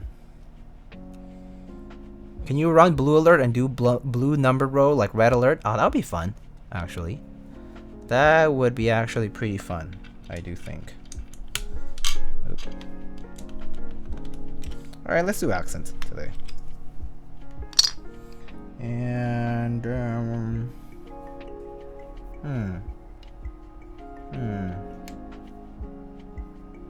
it's not quite blue. Maybe I'll move this over here. And then put...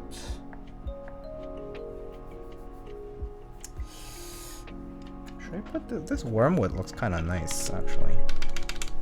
Alright, let's go with a more understated look with basically blanks today. Looks pretty nice. I think I like it this way.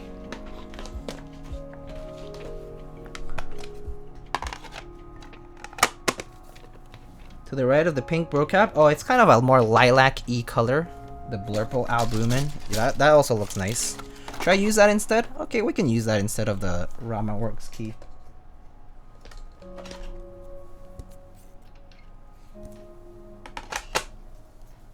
Like this. Is that nice?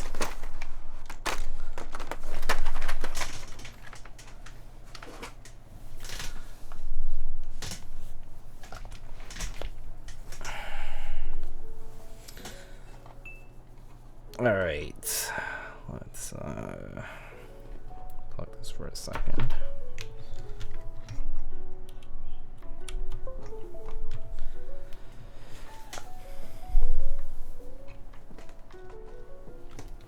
Okay. Looks like a Jane. Sure it does. Sure it does. Alright. Will it type like one? Okay. I'll do the same thing as last time that Drew has suggested. Put the mic maybe a bit more like my eye level. I'll like lock it there or so. And then type on it. Okay, so let's get the music out of the way for a sec. And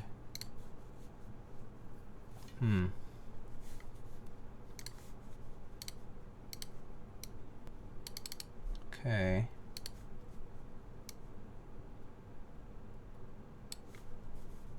All right, so let's try this out. Maybe the alignment pins will change the feel and sound and make it thonky. Okay. All right, let's give this a shot, shall we? So tonight we have a TGR B2CE built with the good old classic MX Blacks. We have a carbon fiber full plate. These MX Blacks were lubed with Krytox 205 grade 0, TX films, 65 gram TX springs, I think. And this is GMK Blue Alert for the key set. And some artisans from our friends at Print Cabs and Nightcaps. Let's give it a shot. Alright. Here we go.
Sounds like a keyboard. It sure does. It sounds like an O-ring mounted Jane with lubed MX Blacks and GMK keycaps.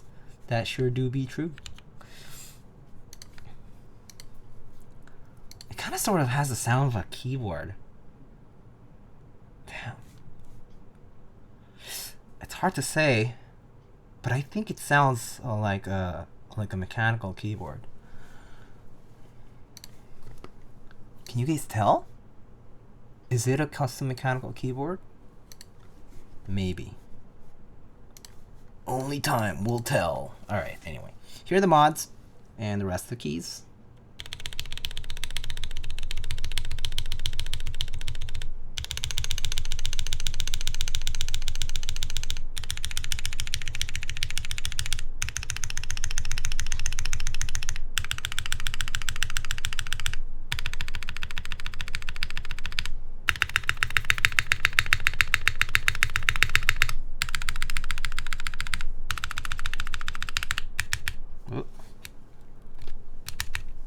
Ooh, this is like not...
All right, so that's what it sounds like. Also, Sinbeck, thank you so much for the 7 months. Thank you so much.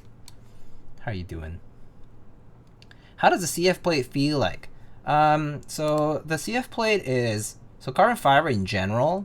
I personally find it to be somewhat on the stiffer side. I mean, it's kind of more similar. I would say it's more akin to a metallic plate than a plastic plate, for example, if I had to compare the kind of like where it is in between those materials. It's more like a metallic plate in the as far as like stiffness goes, like the firmness of it. However, one thing that I think is a bit more unique about carbon fiber is that it does sound different. It doesn't have that like metallic undertone to it. So there's that. Surprisingly, this board actually sounds more muted than I thought. I actually thought that, so for example, my JNV2C has MX Browns in it, and I feel like carbon fiber plates with tactile switches, it seems to exacerbate the sound. Like it seems to emphasize the sound a little bit more for tactile switches, but at least for these linears, and right now the way it is built, it doesn't seem to do that as much, and so it's quieter than I thought it would be. But that said, it still sounds pretty normal, pretty much what I would expect it to be like. But yeah, scratchier than the worst Alps. Oh, you haven't tried the worst Alps, Sacred Fighter 8. You haven't tried the worst Alps at all. The worst Alps I've tried, oh boy. And it was not that Alps Taihao Alps build that we did that one time. I've tried way worse than that, and those are like worse than sand for sure. It's like rocks in between. Yo, Mr. 310 Jack, hello, my friend. How are you? How do you fit all that knowledge in one brain? How do you fit all that knowledge in your brain? You're super knowledgeable too. I know this.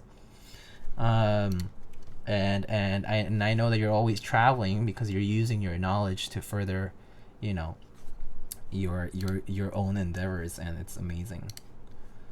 It's awesome. I hope you had a good time at that meetup the other time that I saw the pictures for. I'm smooth, rate you the best man, please. Please. It do be sounding like cherry. Did I miss typing test? I'll do it again. Am I crazy or did I dye my hair? I did dye my hair, Solji. Crusty Alps are lit. Crusty Alps are... Yeah, no, they're not lit at all. It's not great. Alright, I do a 30-second test here. Or actually, I'll just do a 60-second one. Again. Hair do be looking fresh. Thank you so much, my friend. I bet you type super fast in those Alps. Oh my god, it was painful. It was worse than that like leaf that I think Lostacks has. Anyway. Alright. Any options for a premium 65% keyboard? I guess it depends how much you want to spend. There is like the Mode 65, Key Cold, 165, 265. You can get the Hero once it ships maybe. You can, yeah, there's a lot of 65% out there. A lot of options. Mary C65. It depends on how much you want to spend. So Vega 65%. Anyway, all right, let's give this a shot. It looks like my battery for the mouse is running out, so I'm actually gonna plug it in. There. All right.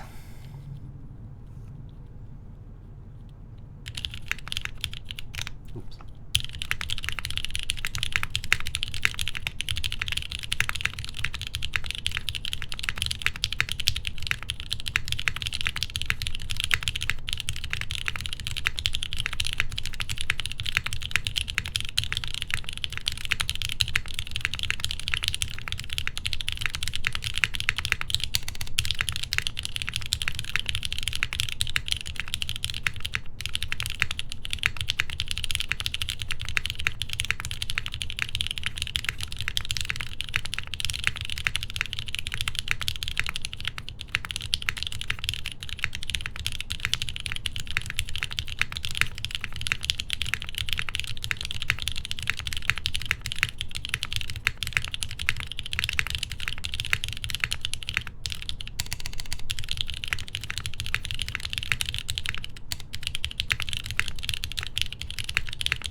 My Windows 10 isn't even activated. What's this about Windows 10? Anyway, so that's what it sounds like. And again, just the modifier is really quick.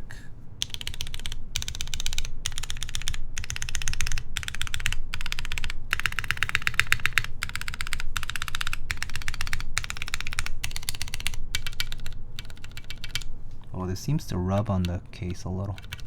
Oh well. Alright. What's the mounting on this board? This is mountable with top mount using the screws, or you can also mount it using O-ring. So right now there's an O-ring, so the plate is not mounted to the case at all. Like, it's not, you know, bolted onto the case. It's just sitting on top of these little pillars on the base. So yeah. Are the 65% you mentioned stock or group buy? Okay. So let's check stock for keyboards. You can check this website if you want. If you want in-stock keyboards, there's a website called stockstock.com, which you can check out. You know, there's quite a lot of keyboards there that are in stock. Like, you know, there's the KBD67 Lite. There's a D65, NK65. I highly recommend if it's like entry point. There's also like the Savage 65 from Canon Keys, which is pretty nice as well. Yeah, I mean, there's the Sequence, which seems to have restocked recently. Bakeneko 65 is in stock right now, actually, which is a pretty good deal for your money, in my opinion. Well, let's see, what's other 65s here? Stack 65. I don't see any more. I think that's about it. But yeah, there's a few there. Is my assumption that top mount would be louder, correct? The gasket does tend to dampen the sound a bit. Not too much. It kind of depends on your plate and assembly in general. But at least in the case of the Jane, I would say that the gasket does dampen the sound a little bit.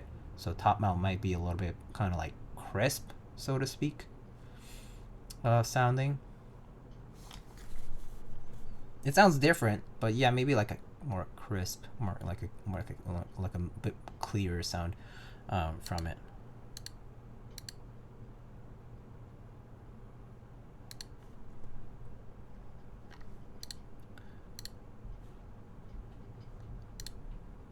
Do you like the purse caps lock icon? As I said, I don't mind it too much, but it's not my preference. I do prefer the down arrow, or I just prefer standard caps lock legend on the step caps.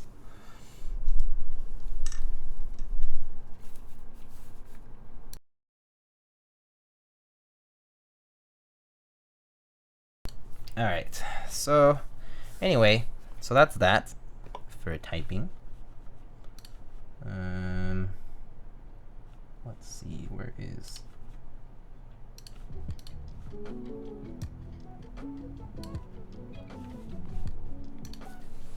I personally love the purse.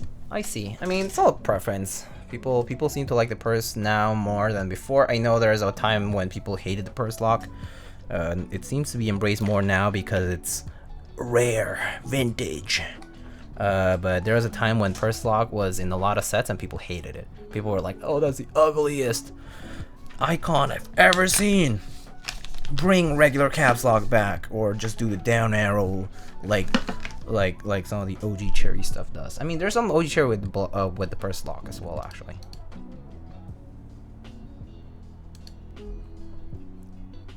Oh, so in Alito, I'm actually glad that the link helps.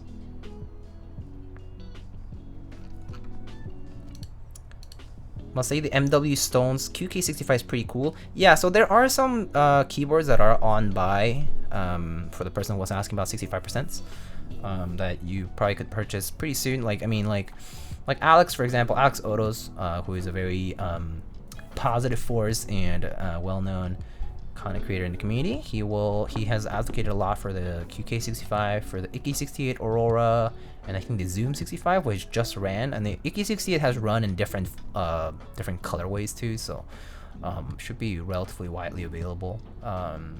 And like these other two boards, I think were also like they also sold like quite a few units, so it's not they wouldn't be too difficult to source either.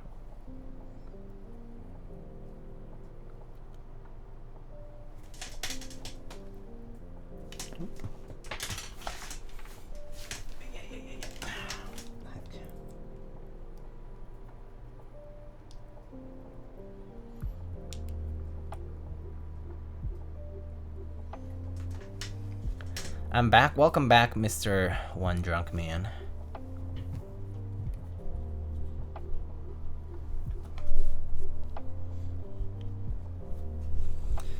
He's also managing NK Socials. Yes, he is now. Yeah, he is officially an employee for Novel Keys for their social media. Busy man, Mr. Alex Odos.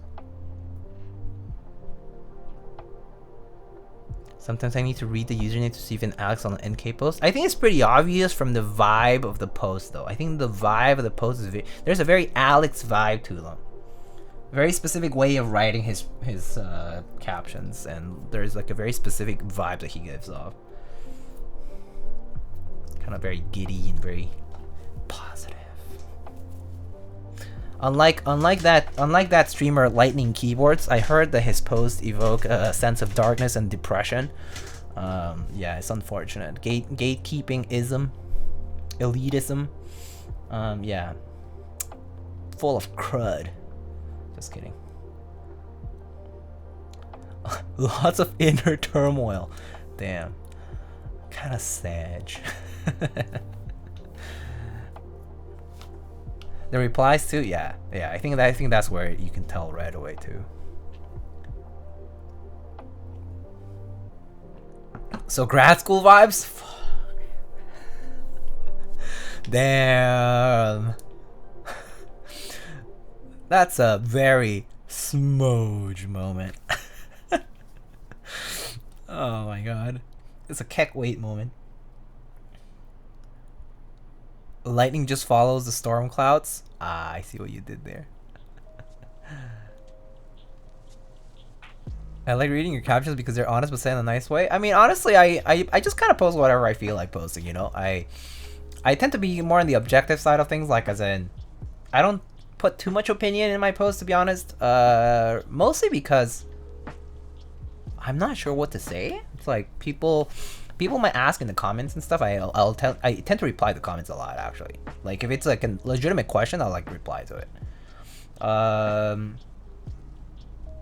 But if it's like a very generic question that doesn't really have to do with the post, then sometimes I kind of avoid it.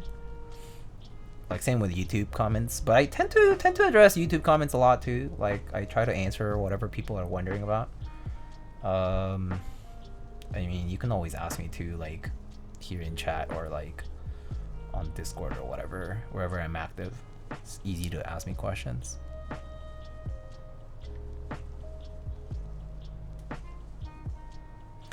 One drunk man has been timed out. I started T-word ironically, but I think I may have become a thonker.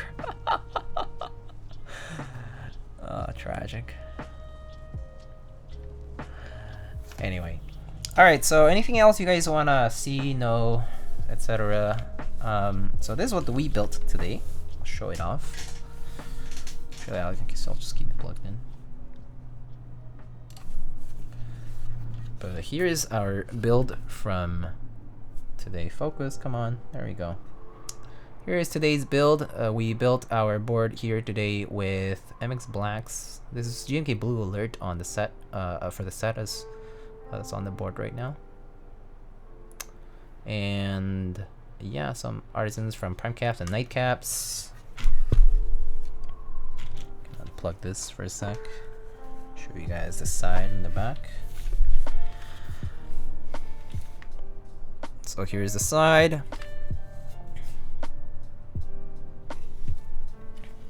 And the famous multicolor weight of the board that says Jane over there. And our carbon fiber back plate.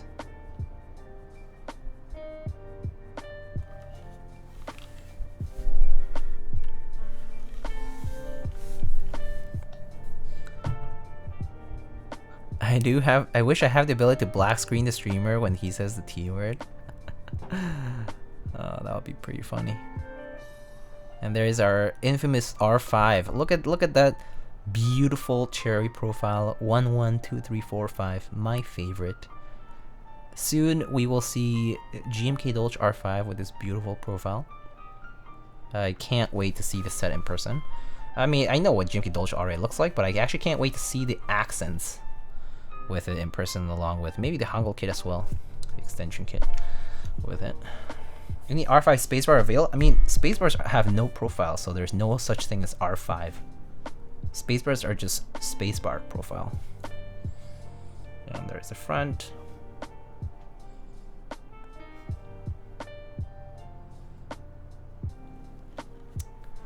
Alright, well that's the board. Is it annoying that the spacebar isn't the same sculpt as R5? No, not at all. Because when you're typing with like home row technique, your thumb isn't like should not be.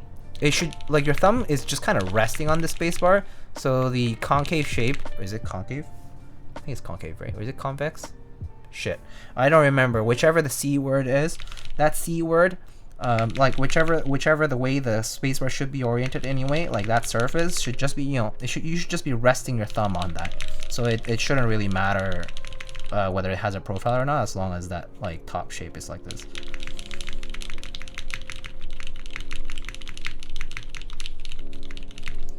Convex because concave is like a cave. Ah, okay. Your spacebar isn't R4 either. Yeah, that's correct. Do you have a board picked out to put Dolce R5 on? Yeah, I actually I am going to get a few sets of Dolce R5 for myself, obviously. So I probably will put Dolce R5 on at least 2, maybe 3, or Dolce in general. I know one of them will be the Tengu. I think the warm gray goes with Dolce too well. Same with the gray Juby. And I think the third might be my 456 GT, possibly, which is black. But yeah, Moto Light versus Dolce. I mean, well, Moto Light is very different. First of all, Moto Light is extremely different from Dolce, right? Moto Light is complete. It's like a light gray, so it's like a whole different mood as far as the key set. I mean, and the choice for me is a bit obvious because I'm biased. So yeah. Higher level math and yeah, I got confused because of that, Reborn. Higher level math courses ruin convex and concave for me. Yeah, I was thinking like every time I hear convex now, because I work in this specific field, I'm thinking convex optimization. I'm thinking like solving convex optimization problems, that kind of stuff. I'm thinking of like function shapes and like the troughs, like, you know, crests and valleys, and then thinking of where the function should be hitting, like, you know, local minimum, that kind of shit. Anyway, math stuff. But that's where I kind of get a little confused sometimes with the whole convex concave. My quickfire rapid, yeah. Chat's disabled. Oh yeah, I know. Sorry, I forgot to put it back on.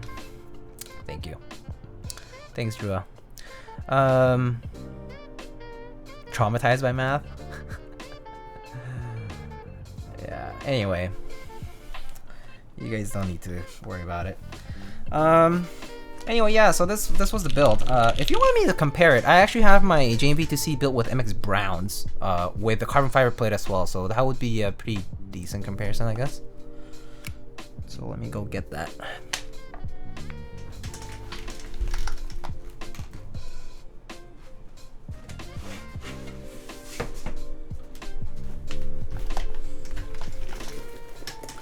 .456 GT, the most underrated vintage Korean aluminum. Yeah, I do agree with that personally, because it is the one that people don't like as much, I guess, or because of the harsh typing angle.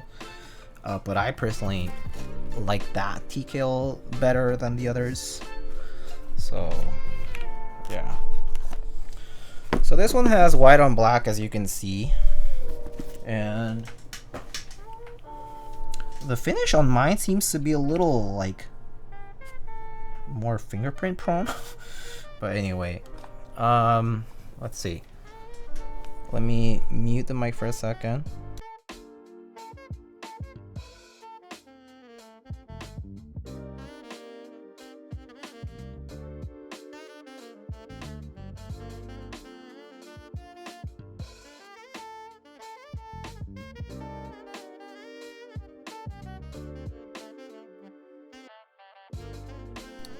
Okay, so just wanted to save you from all the buzzing and the touching the mic thing.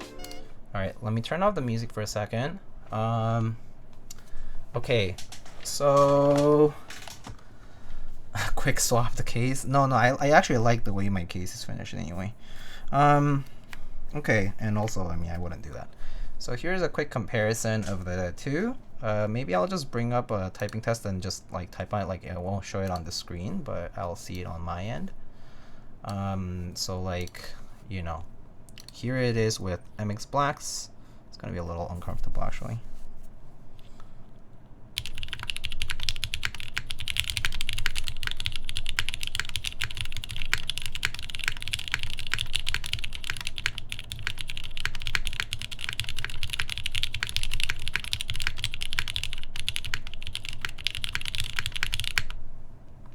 Okay, that's MX Blacks.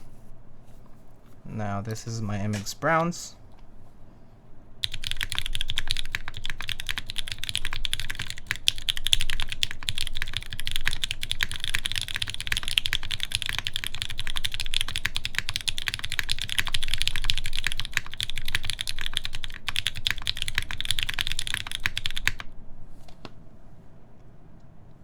Yeah, it's definitely less muted, right? I do feel like the tactiles definitely tend to get more exacerbated on the carbon fiber plates, which is I think it's something that I've just like seen in general for carbon fiber, and I like pairing carbon fiber plates with tactile switches. But there's times when linears actually sound really good. Okay, so let's go through the mods.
Anyway, so that's like a rough comparison, 1-to-1. Are they Vint Browns or Hyperglides? They're definitely not Hyperglides because I built this before Hyperglides were even an existing term. So they're probably either smooth modern MX Browns, like relatively smooth ones, or yeah, quote unquote vintage. I don't know. There was no distinction at the time when I was like, what? Like when I got the MX Browns, I was like, oh, they're smooth enough, and I used them. But there was no specific denomination. So they might be modern ones, but that are just smooth enough, like used enough. Is this from OG WAP Group Buy? This is just original white and black. This novelty, the Cherry Enter, is like a separate novelty that I had to get through somebody a long time ago. I think I got it on Mech Market actually. But yeah. Let's see. Okay, I'm gonna move the mic a bit because I can't see the chat. Let me mute the mic before I.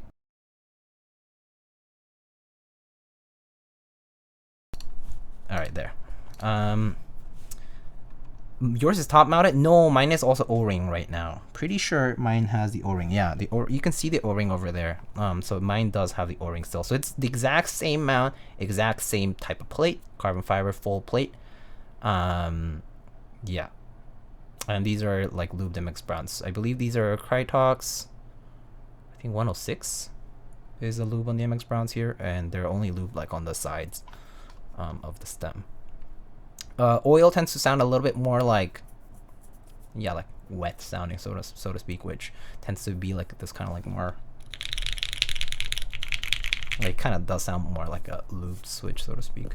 I don't know how to explain it, but it's basically not very like a coarse, dry sort of sound.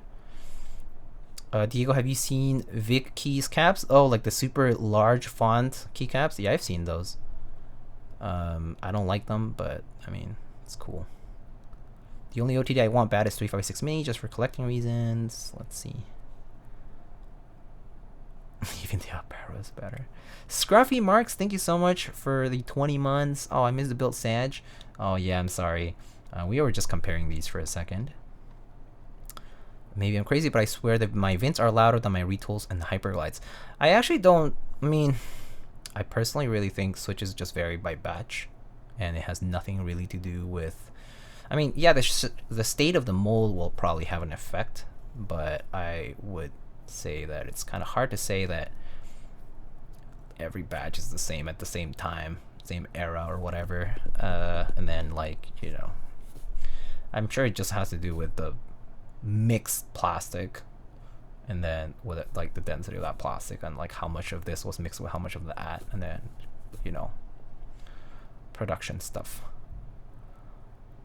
Didn't know you had a Dev Black Skull? Yeah, I did trade for that one actually. Scruffy Marks is Marksy. Oh, I see. I was wondering, Scruffy Marks, and then I was like, wait, who's Scruffy Marks if they have like 20 months on the channel? But then yeah, I figured that's pretty cool. Well, that's a cool name change. Hope you like it better. When did yours get fulfilled? Oh, you mean my TGR JV2C? So that's a story. My JV2C was one of the first few units to fulfill because so the group buy that preceded the JV2C was the TGR JV2, and I was in the TGR JV2 group buy as well. Bless, first come first serve somehow worked for me. Anyway, so I was in both of the group buys, but my TGR JV2 fulfilled last, or I was like one of the 3 last people to get a TGR JV2 from the group buy. So so yuktsi sent both my JV2 and the JV2C around the same time because I had already waited like 2 years for the JV2. So I got the JV2C on the earlier batch. Yeah. So I got the JV2CE in end of 2019, pretty sure.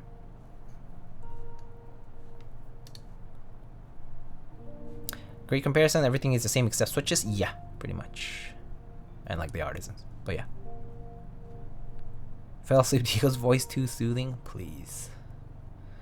Are you using a stiffer Heine PCB? No, I'm actually using the original PCB, pretty sure. Pretty sure I do not have a Heine PCB on this. Let me see. Yep, I see the yellow traces. So, yeah, I am using the original Ponteporia PCB on this. The top Jane looks almost gray instead of black, right? That's what I was saying. The finish on them is different. Mine is like blacker but more fingerprint prone, but this one is like more matte and less fingerprint prone than mine.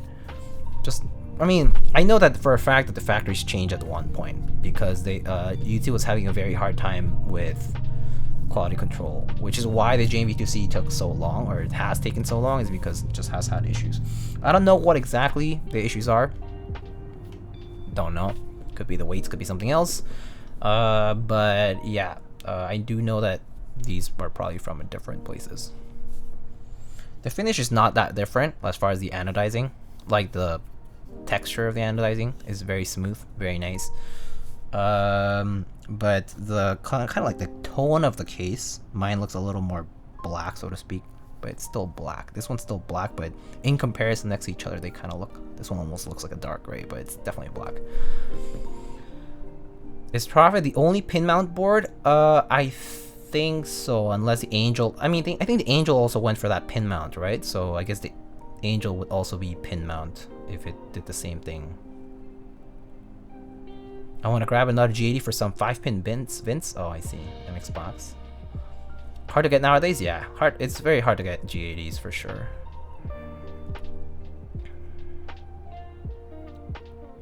Grab G80 sells Vince keeps caps. Kinda sus. Do you recommend the LK67 Blue Gamma K? I actually don't know about it. Roblex XD. I would say that if it's something that look-wise appeals to you and the price is okay, maybe go for it. But I mean, I do highly suggest checking out other review content or like, you know, on the internet, just like see what people say. But I can't give you an opinion because I actually don't know about this LK67. Yeah. I don't mind fingerprints. I don't mind it either. I mean, just wipe it off with a what's that, microfiber cloth. So I sell the Vince to a friend for a very good price. Can I be your friend? Yeah, and also I have the black weight. I have a very murdered out JNV2CE, so mine is a little different in that regard. Yeah, I have the black weight. That was my original configuration for this. Like, you can barely see the Jane engraving. It's so like matte. Yeah. Yeah, I actually like the murdered out look more when I was looking at the options. So I went for that. I was like, oh, I always get black keyboards, but black weight sounds pretty cool with the whole look. I was like, it doesn't stand out at all. Yeah, like, it's the exact opposite of the rainbow. So I like that idea more, so I went with the black. I eventually got a multicolor one, but I mean, that was just out of curiosity. Eventually got my hands on the multicolor weight too. So yeah, but I do like the black one on this particularly. Just looks really good. Yeffy, what's up? Probably a common question you receive. What pet store do you shop at for your food? For your tiger, duck, and turtle? My favorite grocery store around, at least near me, is called Super Food Town, and fortunately JD, Ron, and Nono are super good with their diets, and they don't need to eat too much. Their metabolism is incredible. They're so energy efficient. I think they pretty much can feed off from your love and care and affection. But if I were ever to feed them any kind of food, I do go to a supermarket store called Super Food Town, and it's fantastic. They have very fresh produce at good prices, and I do cook at home, so you know, they could have some home cooked food. But you know, I actually don't even know, aside from Petco, I actually don't think I even know any pet store brands in the US. Petco is a pet store brand, right? Yeah. But I don't think I know any others. So can't get dogs if half the community knows your address. I mean, it's also a chain. It's also a chain. So yeah. It's like saying you go to West Side Market in New York, or the Trader Joe's. It's the same thing. Yeah. PetSmart. Oh, okay. Yeah. But it's true. The community, half the community does know my address, so it would be very easy to know where I am, just in general. Alrighty. Well, I guess that's all I have for tonight. The #1 lightning boo boo. I think it's hard to top along with the badge. I think that other boo boo was pretty funny. Yeah. Or someone in Texas saying they go to Walmart or HEB. Yeah. Or like you know, someone in Florida saying they go to Publix. Or like where's that? Wegmans in upstate New York. Wegmans pretty popular, right? People love their Wegmans in upstate New York. I mean, I have to say, Wegman's pretty nice. I've been. It is pretty nice. Public sandwiches are also really good down in FL. Yeah. I live near McDonald's in Europe. Oh, nice. I live pretty near McDonald's. Is it near? Yeah, it's relatively close.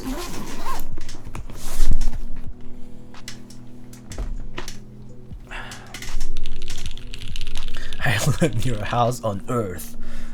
Yes, that's right. Okay, well, I think that's it for tonight. I should just wrap it up now. But I want to thank you all for coming by, and we can go and see who we can raid. But more importantly, I will say this again, please do check out tomorrow's stream for TGR Keyboards at 2:30 p.m. Mountain Standard Time. That is going to be about 4:30 p.m. Eastern, if that's easier for you, or 1:30 p.m. Pacific. But yeah, do check out TGR Keyboards stream. I participated in getting that custom commission build together, and so yeah, hopefully that will turn out well, and y'all will like it. If you don't, it's fine. It's definitely a personal preference thing, but it's a pretty special build that we've been working on together for a bit. But yeah, I'll definitely announce more. I'll announce I'll put a ping up actually on my Discord server if you're in it.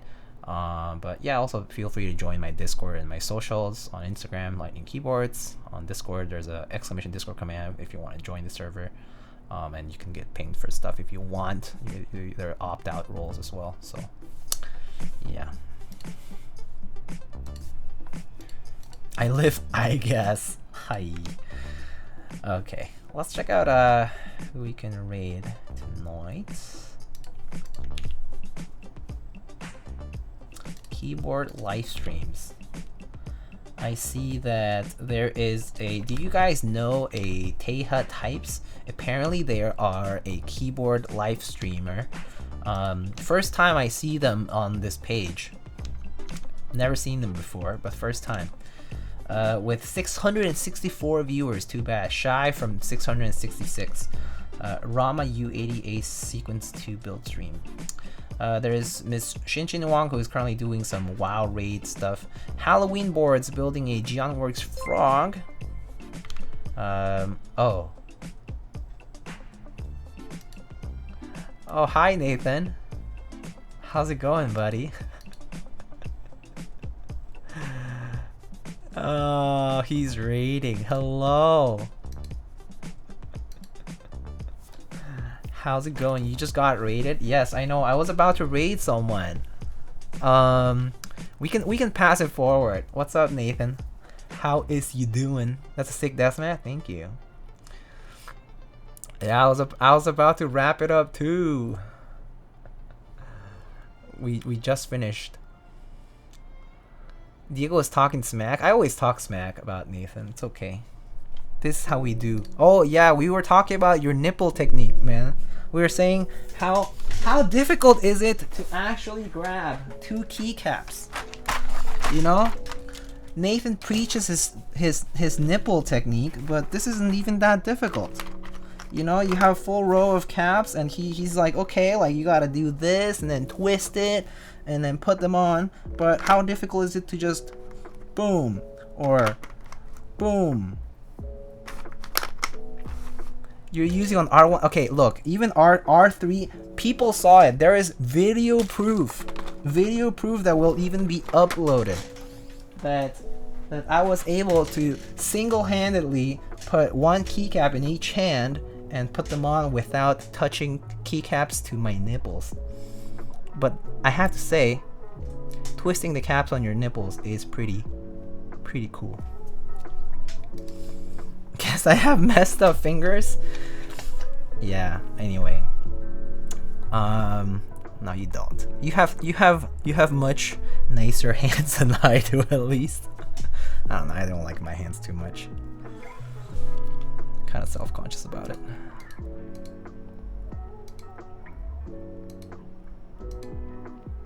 Nipple technique good.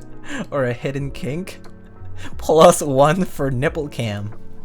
I love that the person saying this, the username is I love RedTube. Yes, +1 for nipple cam. Everyone with the custom Vipers. Oh boy. All right. let's go raid let's go raid Halloween. How about that? Let's send off our raid over to Mr. Halloween. Halloween is a local here in New York. He also builds keyboards. Fantastic content. I believe he also speaks Tagalog, like Filipino. Yeah. So let's go check out his stream. Holy caps, when? Oh, let's ask.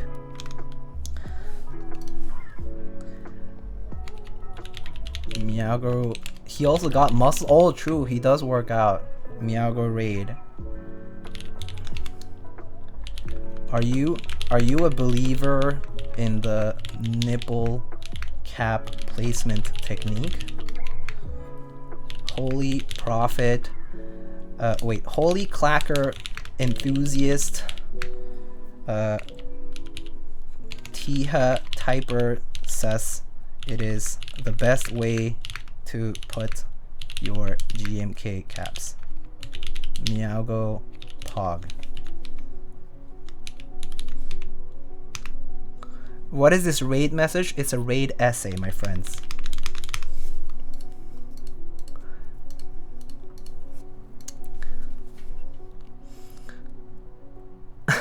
Dude just wrote a Bible for the raid message.